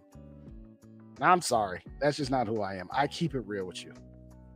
And like I said, give me some feedback. If you disagree with a take I got, tell me you disagree and tell me why, respectfully. And I'll say, you know what? There was one time somebody said, hey, I totally disagree with your take. Your take was horse crap. I'm like, care to elaborate on what was horse crap about my take? Or are you just going to tell me my take was horse crap? Well, why would I do that? I'm like, you took the time to watch my video, which I appreciate. You took the time to leave me a comment, which I appreciate. I don't think it's out of line for me to ask what it was you didn't like. He's like, well, I didn't like this. I was like, okay, that's fair. Here's why I feel the way I do. And here's why I feel your retort to me has a hole in the logic. But at the same time, I hope you're right. I hope this Bob's got it right there. I currently have him at 17-0. The sun will rise in the east, and Bob Sweet will say that they have him 17-0. I'm just going to keep it real for you guys. We split with the Final Four from okay, tell me how that's going to work. All right, Rhino, put it in there. Oh, you already did. 2-2 against San Francisco, Cincinnati, Kansas. I would be happy if we got one of those games. I'd be happy if we got one. Preferably San Francisco or Philly because they're in our conference. But Rhino, if you didn't already put it in there, tell us which 2 games you think they're going to win because I don't see it. I could maybe see San Francisco. That's the one like I said, I think that's the one. If we're going to get one, I think that's the one we could get because it's at home. I don't see us at home against Kansas City. And I sure don't see us on the road in Philly or Cincy. But tell me what you think. Always lose on that field. We have no business losing to Chicago. Yeah, that's the thing. We have no business losing to Chicago. You're right. But stuff always happens. And if our defense gets over aggressive and Justin Fields finds the right way to run for 200 yards against us, I could see that. I could see that. All right, what else we got? We got some hellos. Enjoy watching these games, right? This is the one I love the best, Mary. And I would have said it no matter who said it. It was real easy to say it was you. Yes, we're going to sweep the Packers this year. From your lip. Absolutely right. Absolutely right. Jared Allen helping the Denver with that's good for him. That's fine. I ain't mad at him for that. He's trying to make a buck. Hey, it is what it is. One of 2 things happens with Green Bay. Either loves that they're coming or sucks so bad they get the top. That's the thing. What I said, that's the first night, 4 episodes ago, I said, I don't want the Packers to be 2-15 because then they get Caleb Williams or close to it. I want them to be about a 6-win team. I want them to be 6-11. 6-11. Just good enough to get yourself out of the running for those top quarterbacks next year. I mean, if they went 2-15, I'd still laugh at them all year long. Absolutely. But no, I don't want them to be that bad. But you get the point.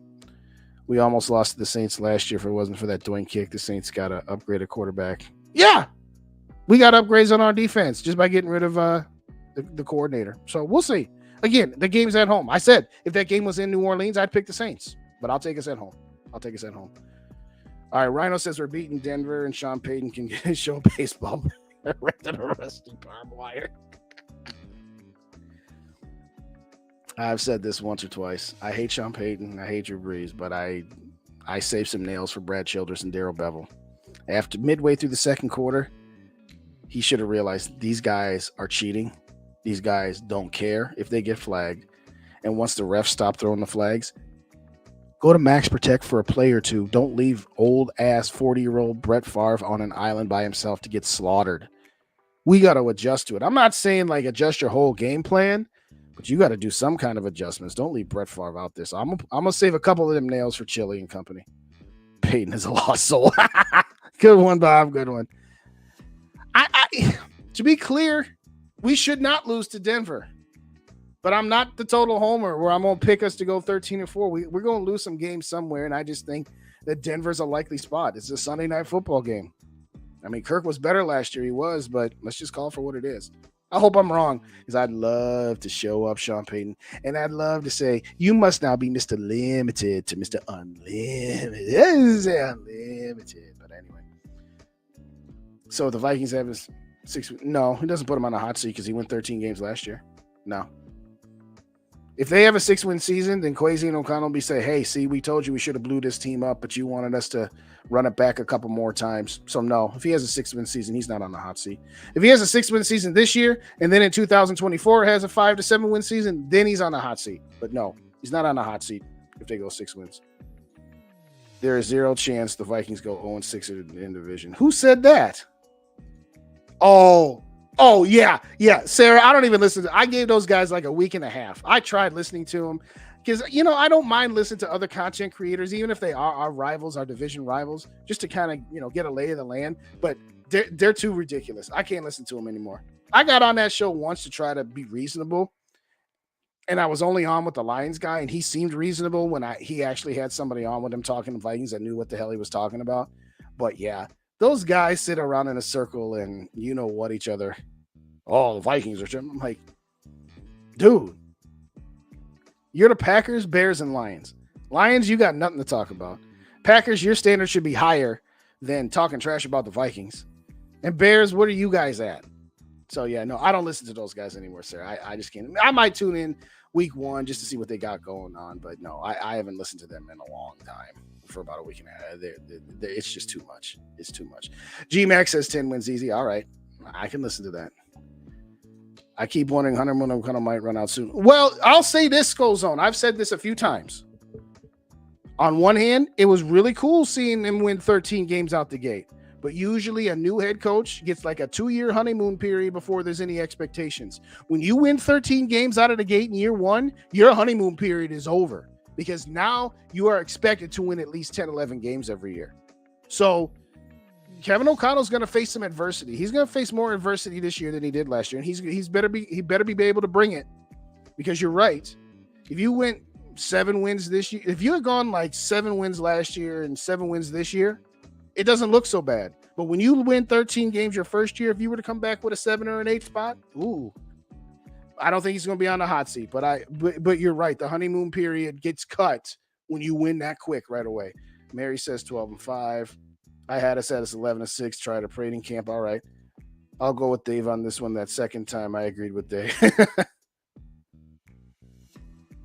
You talking, Grandpa Dave, you talking about the San Francisco game? Is that what you're talking about? Anyway, I'd be super happy with 11-6. Yeah, absolutely. They were saying no Viking fans tuned, but Sarah. Yeah. Northvius got us at 11. Holdus got us at 12. Chad got us at 13. I was up till 4 in the morning. Oh, okay. All right. The defense will get burned, but they're also going to be much more excited. Yes. And I'm okay with that. Speaking of that 2009 Saint team, that's exactly what they were. They blitzed a lot, they got turnovers, and they got burned at times, and they did just enough for their offense. And frankly, I'm not saying that our offense is as good as the Saints offense was in 2009, but that sort of idea of, you know what, your defense is going to give up 24 points a game, but it's also going to get you 2-3 turnovers a game and 4 or 5 punts a game, and your offense has just got to put up 31 points. You know, Grandpa Dave said it, and I've said it. You got to score 30 points a game. You got to score 30 points a game. With our defense, I think we'll win a couple, but probably shouldn't. Oh, yeah, exactly. No, that's why I ultimately ended up where I was at 11. Is they will probably lose some games that I have them winning, and they will probably win some games I have them losing. That's the Vikings. That's just always the Vikings. You give them a 16-17 game schedule, there'll be like 10 games on paper where they should win. There'll be 3 or 4 games that they should lose. There'll be 3 or 4 games where they 50-50. And it's just like, how did we win this? How did we win that game against Buffalo last year? We shouldn't have won that game, but we did. How we lose that game in Detroit last year? Shouldn't have lost that game, but we did. So Gerber says 10-13. That's a very good point, Gerber. Thank you. This all depends on the health. This team is very top heavy. They got a lot of superstars. They got Justin Jefferson. We got what we think we're going to get from Jordan Addison and KJ Osborne and the running back by committee and Kirk Cousins. They suffer one injury on that offensive line. All of this is moot. We saw what happened when Christian Darrisaw went down against the Cowboys. 40-3, they ran us off our own field. We saw what happened with, dare I say, Garrett Bradbury being injured. We were happy to get Garrett Bradbury back for that wild card round game. That's how bad our depth is on the offensive line. And of course, you know, Oli Udoh was okay for the last part of the year when O'Neal got hurt. He was okay. He wasn't great. Oli Udoh ain't looked good this year so far. But yeah, you're right. We got to stay healthy, particularly on the offensive line, because we're already weak enough on offensive line. We do not have any depth there. Will the defense wins beat the Burns? I'm not sure what you meant, brother. Just type that up again. Love the golf analogy. Yes, that's exactly what Detroit was. And that's what we were in 2020.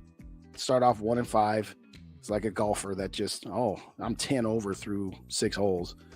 Oh, but then I was 9 under for the other 12. Okay. There's no pressure on you. Congratulations. Sarah, thanks for all the hard work on the SKOL. Yes, SKOL Fest. Let me get that out there. September 9th. If you could go to Eventbrite, if you're going to come out to SKOL Fest, go to Eventbrite and search SKOL Fest. It's the only thing with the word SKOL in it, so you can find it really easily. And just register for it. There's no charge, no cover charge, but we're giving away tickets. We're doing drawings. We're giving away prizes. And if you register so that we can get a head count, you get an automatic entry into the grand prize of a pair of tickets to the Tampa Bay game. So come on out to SKOL Fest if you're in the area. Rhino, tell me what your update. Give me an update, Rhino. Unleash the Hound. Oh, yeah. Unleash the Hounds. That's right. Am I that far? I'm not. Man, I didn't realize I was that far behind. They won 9 games with a top offense. Yeah, I'm with you.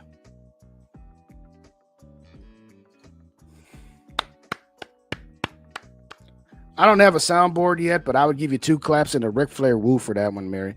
Yes. Can we just have some comfortable wins this year? When's the last time we had a comfortable win? I mean, Green Bay at the beginning of the year, last year, 23-7 was a comfortable win, but it wasn't a blowout win. Because, yeah, we were up 20-0 at half, and then we didn't do anything in the second half. We just kind of was just like, you know what? Let's just, cruise here. I want like a 41 burger. I want a 41-10 win where we just blow somebody out the building. You know what I mean? I totally agree with you, Mary. Raymond's with you, Mary. GG Sports Podcast. That's Casey and Jamie. That's who GG is. They got a good show. Absolutely. Nobody supports the Ram in LA. Well, that's true. That's a good point, Rhino. That's a great show as always. Appreciate you, Barbara. Barbara, did you change your icon in the middle of the show? Because I thought you was on the red one earlier. Anyway, I know the answer, G-Mac. Oh, okay. Yeah. Why is everybody assuming we're going to... I don't know, Sarah. They never want to give the Vikings any credit. That's fine. You know what, though? Here's what I said. I finally said it like this. I am okay with the media underestimating us. I'm okay with the media doubting us. That's fine. Because when the Vikings have no expectations on them, they generally exceed those expectations. And once the Vikings start having expectations, they underachieve. So at this point in time, I'm okay with the media. I almost said something. I'm not going to say it. I'm okay with the media pumping up the Lions, or pumping up the Bears, Justin Fields, Jordan Love, all these jabronis. Go ahead. Pump those guys up. I ain't even worried. I'm not tripping over those guys at all. It's terrible how much they disrespect the Vikings. And that's fine. Like I said, let them doubt us. We'll show them. And it starts in less than 2 weeks. Appreciate you, Rhino. Hit that subscribe button. Hit that like button. Tweet it out for me. Hit the share button. All that stuff. Y'all know the drill. I called the Lions frauds. They allegedly have a better team that can. Yet they can. Yeah, I know. You know, that's what's funny. All these Packer fans want to talk about how good their defense is. You've been saying that for 5 years. Remember that first game that the Packers won like 9-7 or something, or 10-7, and after the game was over, Rodgers like, "We finally have a defense." Okay. Yeah, the Packers have right now on paper, they probably do have a better defense than the Vikings do. I will grant you that. I'll grant them that. But this notion that the Packers are a top 5 defense, you say that every year. Oh, the Packers are going to be a top 10, top 5 defense. Where they finish 12, 15, they're an okay defense. And I'll be frank, they do match up well against us because our weakness is the interior of the offensive line, and they have good interior pass rush. So they're going to be in games against us for a while defensively. But, Aaron Jones will carry the over one. Yeah, Aaron Jones is a nice running back. And yes, our weakness on defense is against the run. Okay, but you're not a better team, and your defense is just okay. Yeah. Would I take Jair Alexander despite his dumb butt still trying to have a war of words with Justin Jefferson? Yeah, I'd take him. Of course I would. But no, their defense is massively overrated. I mean, it's good, but it's not great. All right, Rhino said, I think we beat Cincinnati and San Francisco. Could be the Buffalo. Okay. If Cincinnati wasn't in the middle of December outdoors, I would listen to it. Like if that game was played like a month earlier, I could see it. But we'll see. We'll see. Kirk won primetime game last year, so we might be 7. Well, that's true. That's true. Wouldn't be 11-0 one-score games this year, but shouldn't be in 11-score games. Yes. Put more games out of reach, Dave. Yes. Thank you. As long as we don't come on cover 4, okay. Donna Turd is brutal. All right. I can't argue with you. We don't want either GMAC. They need to be 7-6. Yes. That's what I said 6-11, but I said 6 because that's what I said on Purple Daily when I did write that down. I said the Packers would win 6 or fewer. So I'm partial to 6. But no, if they were a 7-10 win team, that's fine. Put some right dab smack in the middle of the draft and out of reach for Caleb Williams. Yes. Mm-hmm.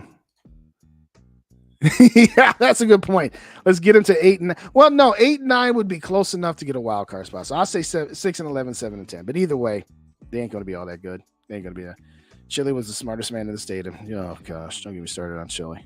Oh, I brought Chili up there. Yeah. I know Chili. Lamont, what's up? I know I'm like 12 minutes behind on my shout out, Mont. I'm sorry. I'm just going through them here now because I had an invite out to my nephew and I didn't realize how late it got. And so for that, I apologize. Nephew, I'll get you back. If you finish watching this tomorrow, my bad. I just started rambling and I forgot to send it to you. We beating the Browns. All right, Chad says we beating the Browns. All right, Chad. Hey, I hope you're right. Because I'd love to shut down Mr. Unlimited. I really would. But Lamont, good to see you. Thanks for stopping in, bro. I appreciate you, man. I was unimpressed by Chile. Unimpressed might be the understatement of the night, Bob. I'm putting us on a double-digit turnover differential. I could listen to that. That part I could go for. Good point, Gary. Very good point. Justin Fields MVP goal. And yeah, oh my gosh. You want to know what's funny about that, Rhino? And I said this last week. Maybe it was 2 weeks ago. Remember when Dan Orlovsky was, dissing Kirk Cousins after that 33-point comeback, greatest comeback in NFL history? Well, Dalvin Cook did all the work on that tying touchdown. Kirk Cousins threw it for a yard on a screen pass. Okay, so you want to downplay Kirk Cousins' performance in the second half of the greatest comeback ever, but you don't want to kiss Justin Fields' ass for throwing 7 yards in the air and getting 3 touchdowns off because his receiver and running backs did all the work. Get out of here. Get the fuck out of here with that mess. I appreciate you, Zone. I appreciate you. Should change my name to Salty.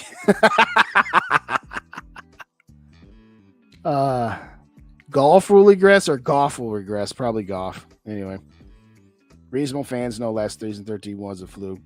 Well, yes, we know, reasonably we know. Okay, all right, fair point, GMAC. Absolutely. Okay, Zimmer's last year, 2021, we were 8-9. We were really 7-9. That last game against the Bears was meaningless. Whatever. They got eliminated by the Packers when Kirk Cousins missed a game because of COVID. We lost 5 one-score games where we gave up the lead under 2 minutes 5 times. Okay, that was some bad luck. So you could objectively say, with just a little bit more luck, that 8-9 team was probably a 10, maybe an 11-win team. And you could say this 13-win team that we had last year objectively was a 10 or 11-win team. Sometimes you make your own luck or your own bad luck. So yeah, no, I'm fully aware that team had no business winning 13 games and that they pulled the rabbit out of the hat a lot. So what? Do you know how many rabbits out of the hat the Green Bay Packers pulled out of their ass in 2010 when they won the damn Super Bowl? That game against the Vikings where Shanko caught the touchdown and then they call it an incomplete pass when it wasn't. Where Percy Harvin was in the back of the end zone catching a touchdown pass, all except he didn't quite drag his second foot. They lose that game. They don't make the playoffs. They don't win the Super Bowl.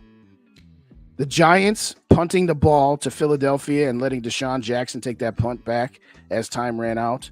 That loss cost the Giants their playoff spot. If the Giants win that game, the Packers don't go to the playoffs. They don't win the Super Bowl. Okay. The fact that the Bears were stupid enough in Week 17 to not play their starters. The Packers beat the JV squad of the Bears 10-3 to get into the playoffs in 2010. Now, old Kirky boy in 2018 couldn't beat the JV squad of the Bears, but I digress. The point is, the Packers had 6 different games had to go their way just to get into the playoffs. And they turn around and win a Super Bowl. So you make your own luck. But no, I'm not going to pretend that the Vikings last year were this great 13-4 team like other 13-win teams we see. No, they weren't. I mean, even if they had beaten the Giants, they would have got on the road and probably got killed by San Francisco unless Brock Purdy got hurt against us. So I'm reasonable enough. That's why I got them down for 11 wins. Absolutely. But no, most reasonable Vikings fans understand. I think fluke is too strong a word, but I get your point. Greg. Golf regress since Golf regress since Tiger cheated. I think you meant golf, but yeah, all right, yeah. Everybody laughing. Please tell me. Okay, now, Greg, now. Too Evil to Hope is in the building. I know I'm 11 minutes behind. I appreciate you, Too Evil. GG and I agree. GG agreed. I get the cartridges. Of course they do. Okay. Apparently everyone's rookies will perform well except ours. Yes, Sarah. Isn't that funny? How everybody else got better, but we didn't. Week 18 was easy. Yeah. No, that exactly. I'm with you. Being a media underdog is okay with me. I'm with you, doctor. That's what I'm saying. Let us be underdogs. I'm fine with it. I am totally fine with that. We're going to need leads this season to help our defense. Yes. And we should. I totally agree with both of y'all. SKOL TYA, what's going on? Preseason over. Time for the reason to start. Absolutely, SKOL TYA. Thanks for joining me, man. I appreciate you. That's basically what most of my theme was tonight at the beginning, was to say, hey, this preseason stuff is done. We ain't got to think about it anymore. We can finally see our first teamers again. We get to see Cousins and Jefferson and Addison and KJ. And we get to see the Brian Flores defense run with the first string guys. I'm totally with you. Appreciate you stopping by, man. I appreciate you.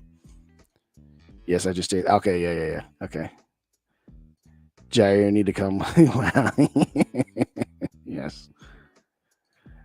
Thanks for joining, Holden. I don't know if you're still in here because that was 6 minutes ago, but thanks for coming. I appreciate you. You think we getting Dalton Reisner? I touched on it earlier tomorrow, but I'll touch on it again.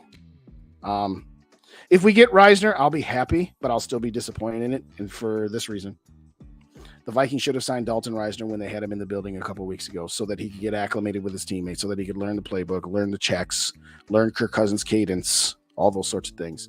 If it is true that the Vikings don't sign Dalton Reisner until after week 1 so that they don't have to guarantee his entire salary, that's cutting your nose to spite your face. That's just stupid. That's penny wise and dollar stupid. Because guess what? As I've said, week 1, you got Tampa Bay. Let's say you sign Dalton Reisner on Monday. You got 1 practice and 1 walkthrough before you getting on a plane on Wednesday to go to Philly into that mess with that defensive line, that team. So Dalton Reisner's, he's going to be behind the 8 ball. So either A, you're going to play a guy who just got here, or B, you're not going to play him. You're still going to play Cleveland or Ingram, and then you're not going to have him really ready until week 3 after your mini bye. I've said before, I say it again. I hope they do, because I do think pass blocking, he's an improvement, but I'm just kind of dumbfounded by why they've waited this too long. Great show. Appreciate you, Mary. Can't wait for the season with all of you. Have a good week. Absolutely. Hopefully see you tomorrow night. Dan Orlovsky is a clown. Yes, he absolutely is. I ran out of the back of the end zone. Yes. That's the guy who, as Uncensored said, that's the guy who saw Jared Allen come out of him and he ran. You know what he reminds me of? He reminds me of that backup quarterback in Necessary Roughness after he benches Blake. And Hopkins comes in, he takes the ball, snaps, and he runs right behind the rip. Blow the whistle. He's got 5 guys barely in him. That's what Orlovsky was. Anyway, Justin, seeing so much hate for Kwesi, why people so quick to judge. Yeah, okay, let's talk about Kwesi a little bit. Good point, Gary. Thank you. When I evaluate Kwesi Doffa-Mensah, I evaluate him in different bins. There's his draft and his trades for draft picks. There's his free agents, and then there's re-signing current players or not re-signing current players.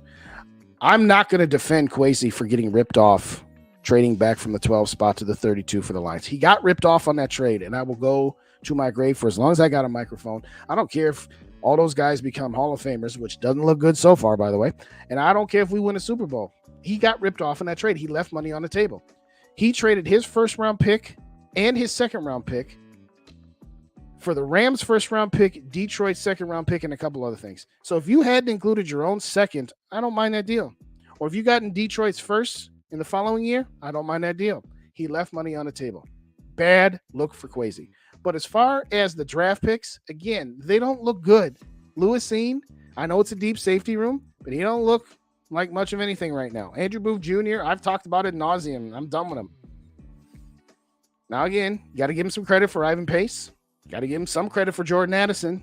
You got to give him credit for that.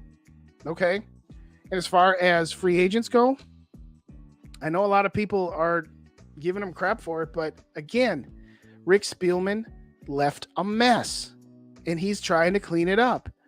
But he's got his marching orders from the Wilfs that says we are going to remain competitive. So you need to make moves to clean up Rick's mess, but you still have to be competitive while you're doing it. Here, watch. That's tying one hand behind his back. So on one hand, I can't completely judge him as a horrible GM because, yeah, bad trade. And so far the picks ain't worked. But as far as the free agency goes, I don't have a single thing to complain about other than the Dalton Reisner thing. But again, who made that choice? Did Kwesi make that choice? Did the Wilfs make that choice? I don't know. I'd love to be a fly on the wall or a spider under the table, as they say, to know why they haven't brought Dalton Reisner in. But I agree. Kwesi, he ain't looking too good at the moment. But the idea of if the Vikings have a bad season, Kwesi should be fired or Kwesi's terrible. No. There's a reason why the guy from Chicago, Poles, he came and interviewed here. And he wanted to do in Minnesota what he did in Chicago, which is tear it down to the studs, trade away older players, get some draft compensation in return, as opposed to letting them walk for nothing. You let Thielen go for nothing. You let Eric Kendricks go for nothing. You're going to let Danielle Hunter go for nothing if you don't re-sign him. You're going to let Kirk Cousins go for nothing if you don't re-sign him. Yes, I know. Compensatory picks a year later. I don't care about compensatory picks a year later. I care about getting picks early and often. So, yeah, you could make the argument that if Poles had come in, we wouldn't have had the 13-4 season of fun and heart attacks that we had last year, because he would have traded a bunch of those guys, maybe even Cousins, and we would have been terrible last year. But, Kevin O'Connell would be in his honeymoon period, and we wouldn't have as many dead cap hits and all this dead money. $28.5 million for Kirk Cousins next year if he's not here. Harrison Smith and Danielle Hunter's another 20. Marcus Davenport's another 7. Whoa, Kwesi, you signed Marcus Davenport and you extended Danielle Hunter and you extended Kirk Cousins. Yeah, because his bosses told him, you got to stay competitive if you want this job. So I'm not ready to completely throw Kwesi under the bus, because like I said, I believe, and this is something that Tony Bell has gotten me onto, which is, yeah, Kwesi's the general manager, but he's being played for a puppet on some of these decisions. And he's being told, this is what you have to do. Well, if your boss tells you these are your job requirements, do you want the job or not? Brian Poles said, no, I'll go look for a different job where I can do it the way I want to do. And bully for him. We'll see where the Vikings are in 3 years as compared to where the Bears are.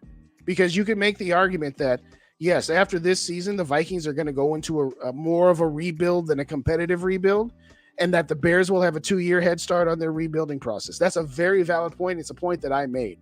Now, I don't run the team, so at this point, there's no point in me talking about that it was a dumb idea to do competitive rebuild. I've made my thoughts on that clear. I would have cleared out Mike Zimmer, I would have cleared out Rick Spielman, and I would have cleared out Kirk Cousins and said, hey, 2022 is just going to be one of those years where we pay off all of our debts, live off the ramen noodles for a whole year, pay off all your debts, and then go back to going to the steakhouse every Friday night, as opposed to, well, I want to go to the steakhouse twice a month. Well, yeah, but then it's going to take you 7 years to pay off your credit card bill. But no, I agree with you. Kwesi, there are some things that he's done well, and there's some things he hasn't done well, but people are overreacting. I totally agree. People act like he didn't bring in Pace, Valant, Tonga, Addison. Well, thank you, Sarah. Thank you. Every GM bleeps up. Yeah. He does need to draft better. We'll give him that. But again, we'll see what happens with Jordan Addison. Let's Kwesi dealt a cap bleep sandwich. You are correct. All draft prospects are just that. Yep. I agree with that. Many hats to be judged, but yes, thank you. I appreciate you, Gary. I do. And again, I'm not saying Kwesi walks on water. Like I said, I will criticize him for forever for that first draft, that trade anyway. The first draft, that ain't looking so good either, but just specifically on the trade. But again, the free agents and the contract extensions, if he would have already given Justin Jefferson an extension for $35 million a year, and if he acquiesced to TJ Hawkinson to $18 to $20 million a year, and if he had kept Dalvin Cook, and if he had not convinced Harrison Smith to take a pay cut, and if he would have kept Adam Thielen, we'd be in a worse cap situation than we're in right now. And we'd be the same team, the same mediocre. We're competitive for a division, but that's it. So for everybody who wants to say, well, Spielman would have got this done. And what did that get us? It got us mediocre for 5 years. Been to the playoffs twice, 1 playoff victory, and a salary cap mess for our troubles. So I ain't out on Kwesi yet. I agree with you, Booth Jr. I said it earlier before you got here, Lamont. I'm done with Booth Jr. I'm done with him. Yeah, Poles does need to prove he can build it back out. Yes, I agree with you, Rhino. I agree. We don't know the results. Poles might have done this teardown and then screws up building it back up. And then people will say, see, that's why you don't tear down. Well, let me ask you this. Not you specifically, Rhino, but I'll just ask the audience this. If you tear it down and you fail to build it back up, that means you missed the playoffs for 3 years. If you don't tear it down and you stay in mediocre land, that means you're competitive for the division for 3 years and you lose in the wild card, and maybe once you lose in the division round of playoffs. What's the difference? Nothing. You ain't winning no Super Bowl.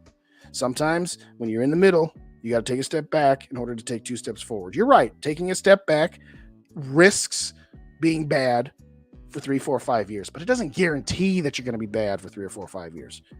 If you stay the course of mediocrity, you're guaranteed to be what the Vikings have been for the last 5 years and the 5 years before that and the 5 years before that. I'm 44 years old. I've seen him go to, 87, 98, 2000, 2009, 5 NFC championship games in 44 years. So once every 8 to 10 years, they get to an NFC championship game. And yeah, they don't train wreck very often. They're always kind of in the middle.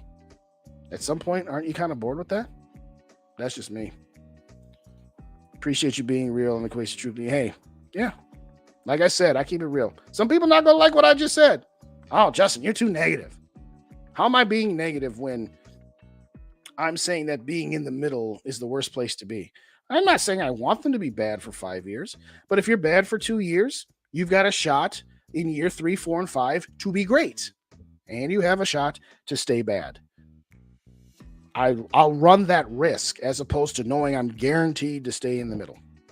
Being in the middle is the worst ever. Extend Kwesi back to Wall Street. I'm not saying he walks on water.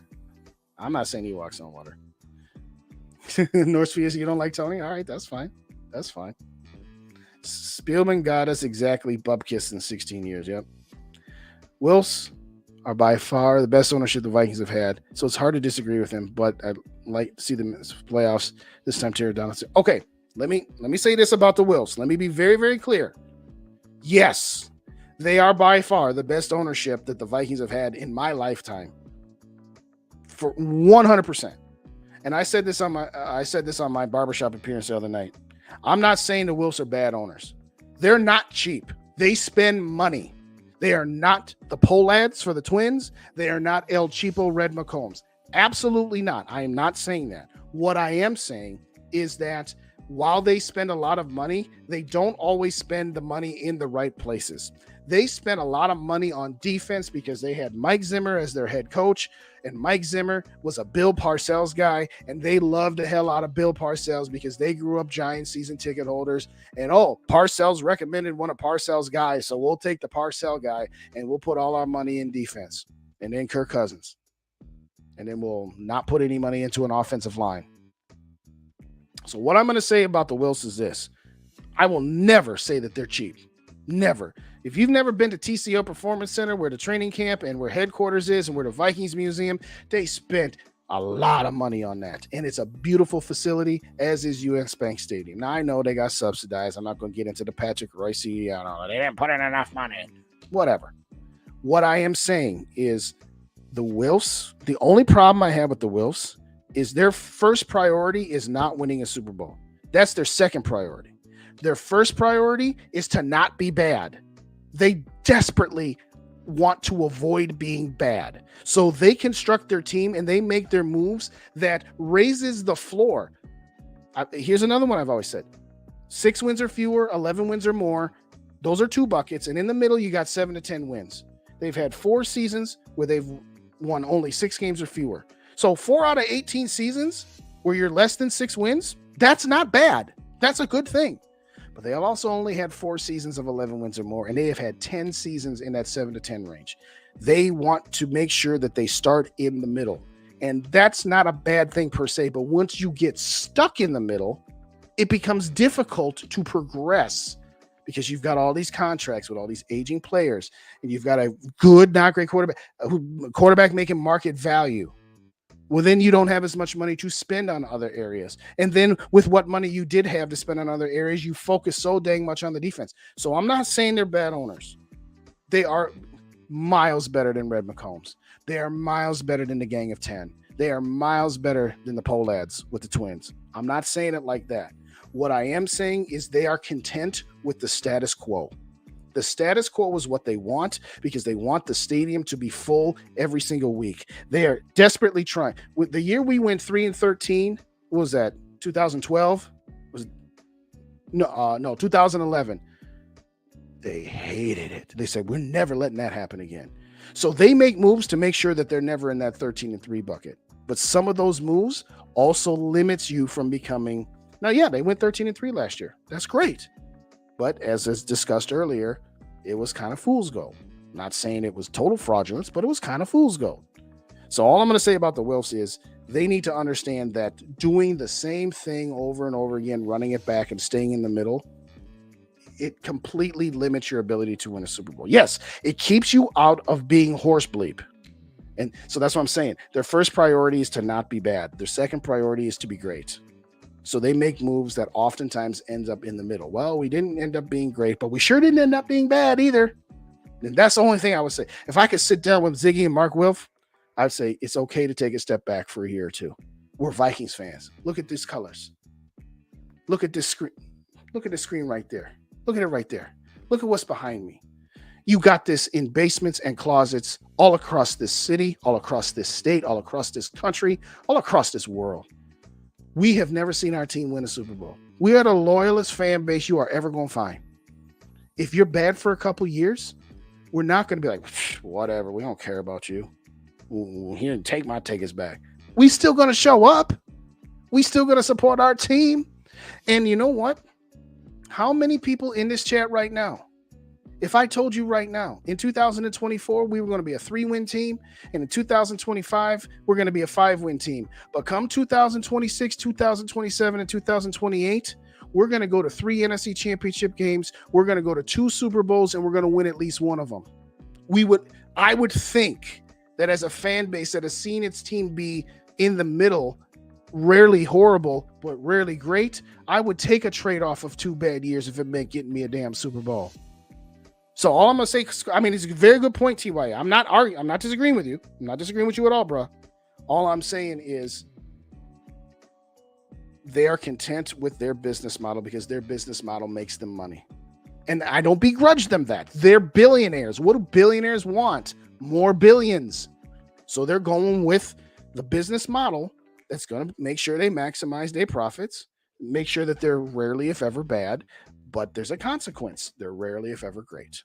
So anyway, I'm not saying anything bad about the Wills. I just think their mindset, it's just like, you know what? If you went 2 years and you didn't quite make as much money in those 2 years, but then years 3, 4, and 5, you are legit contending for Super Bowls for 3 years, you will make up that money and then some. I agree with Justin. I don't have a problem being bad for a couple of years. It means building something great, but you can't build it back with duct tape, punch cords, and bad draft picks. Well, that's true too. And again, some of it is bad draft picks by Spielman, who was great outside of picking a quarterback. You know, from 2014 to 2015, he had some real good picks. That 2015 draft was bomb. 2016 and beyond, Laquan Treadwell in 16, nothing in 17, Mike Hughes in 18, Garrett Bradbury in 19, outside of Justin Jefferson and Christian Darrisaw, and the back ends of his drafts were bad. So Chicago spent a lot of money on linebackers done on pass rushers. Yeah. Don't get me wrong. I'm not saying that just because they went in that different direction means that they're going to ultimately end up being right, but I'm not afraid of, like, some people are afraid, well, if we get rid of Cousins, we'll take a step back at quarterback, which means we'll be bad. If you stick with Cousins, you're going to be the same. We're competitive for the division, and you're going to top out at the divisional run of the playoffs. But if you get bad for a year and then you find a quarterback that's cheap, that might get you further than the divisional round of the playoffs, isn't that a net win in the end? I don't know. But that's fine. They were last in getting, well, yeah, that's true. Vikings have never been bad enough to have the first overall pick. That's correct. That is correct. But they paid off the state way to hit. Well, yes, that's true. They did save the state a lot of interest money. That's true too. But guess what? Now they get all profits from here on in. So let's call it for both ways. They did, absolutely. They did save the state some interest payments, but now they raking in all that cash. It's going to boil down to whether or not we draft a superstar quarterback. Those guys that you give a shot at a chance. Yep. Totally agree. I got to call it early. Yeah, I'm going to call it here too. I was not planning on going for 2 hours, but you guys had so many great comments in here. We still got 20 people in the building. So the definition of insanity. Thank you, Norsevius. Oh, one more time.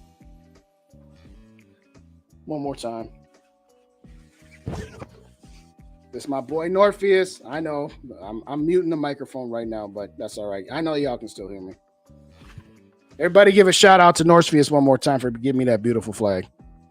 And all I got to do is get my dad down here to help me put this bad boy up. We needed O-line since Teddy. Yeah, well, like I said, some of that was Zimmer, some of that was Spielman, some of that was the Wilfs. Oh, we got to keep all of our defense.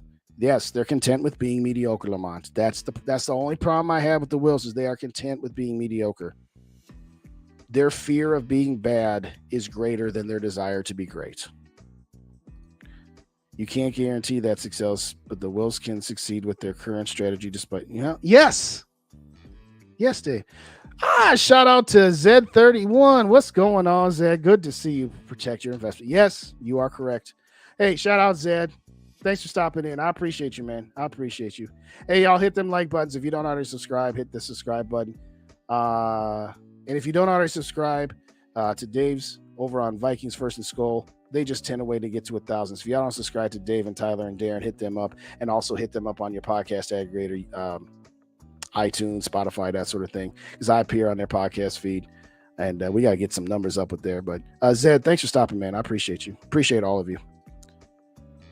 The Yankees bite you. Well, that's different, Bob. There's a salary cap in the NFL. There's no salary cap in baseball. So if there was no salary cap in the NFL, there'd be 6 teams, all the major markets. It would not be fair to the smaller markets. So that's with all due respect.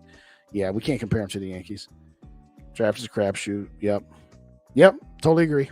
Oh.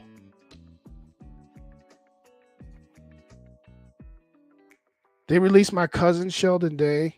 No, he ain't my cousin. I'm just playing dumb. Well, not all that unexpected. I think Sheldon Day will make it back to the practice squad because I don't think anybody will pick him up. North Shooter Man, Purple Gangster, yes. Good day, y'all. Hey, appreciate you, man. Great show, bro. I'm all good. Like I said, tune in tomorrow night. Me and Dave are going to go over the 53-man roster. That's at 7 o'clock Central Time. I am not sure if I'll be back Monday night next week with it being Labor Day. I've got some travel plans. I don't know if I'll be back in time to do the show. If I don't do the show, I will premiere the next episode of The Curmudgeon and the Punk, which is the ultra positive me and the ultra negative me. I'll premiere that during the time slot next week if I don't go live. And if I do go live, my Twitter is JDAY_24. I'll put it in the chat here. Hold up.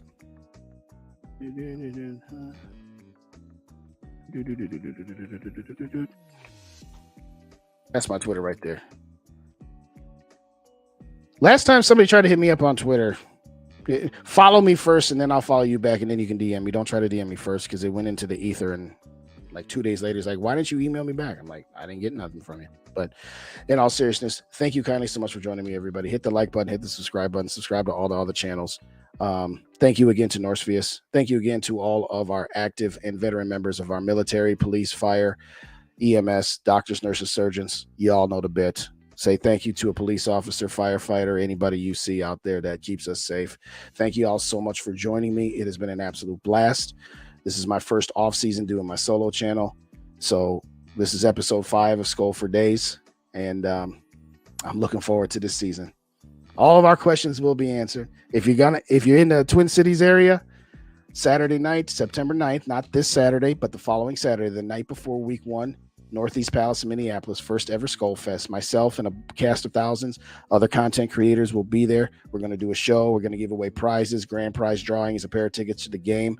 But more importantly, it's about just getting to see you guys, getting to meet y'all in person, do a show in person, have some drinks, laughs, and all this other good stuff. And I mean this sincerely from the bottom of my heart. You know, when I finally broke out of my shell the middle of October last year, and I did my first live show, there was 3 people watching it. Now, granted, the production value, I still need work on that, but I didn't have my light. My lighting was terrible. I'm like stumbling all over myself. I'm just like, why did I do that?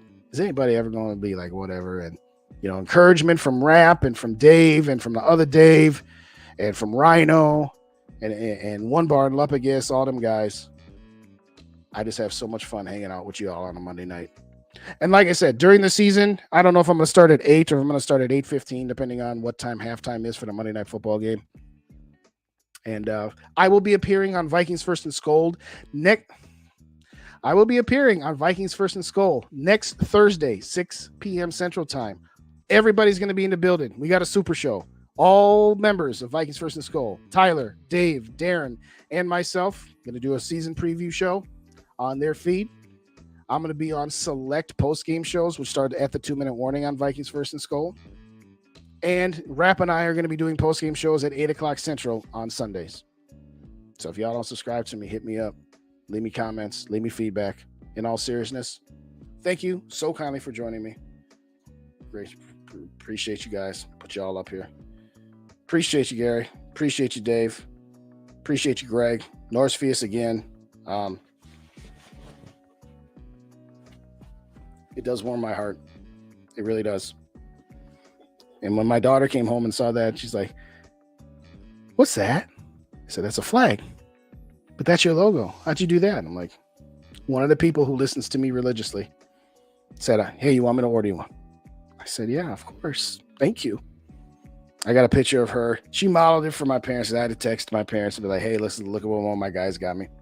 And my daughter's just like, of course, it's like humongous and pretty much covers her, but she loves it. I love it. Thank you so much, Norsefius. In all seriousness, thank you kindly for joining me. See you tomorrow night at 7 p.m. Central Time for Under the Lights. Me and Dave will go through the schedule. We'll go through the 53-man roster, and we'll probably argue about Kirk Cousins' contract because that's what we do. No, we ain't going to do that. In all seriousness, thank you kindly for joining me on SKOL for Days. I'm Justin in Rochester, Purple and Gold for Days, and I forgot to do it last week, so thank you, Dave, for reminding me. As always, SKOL to the next episode. Good night.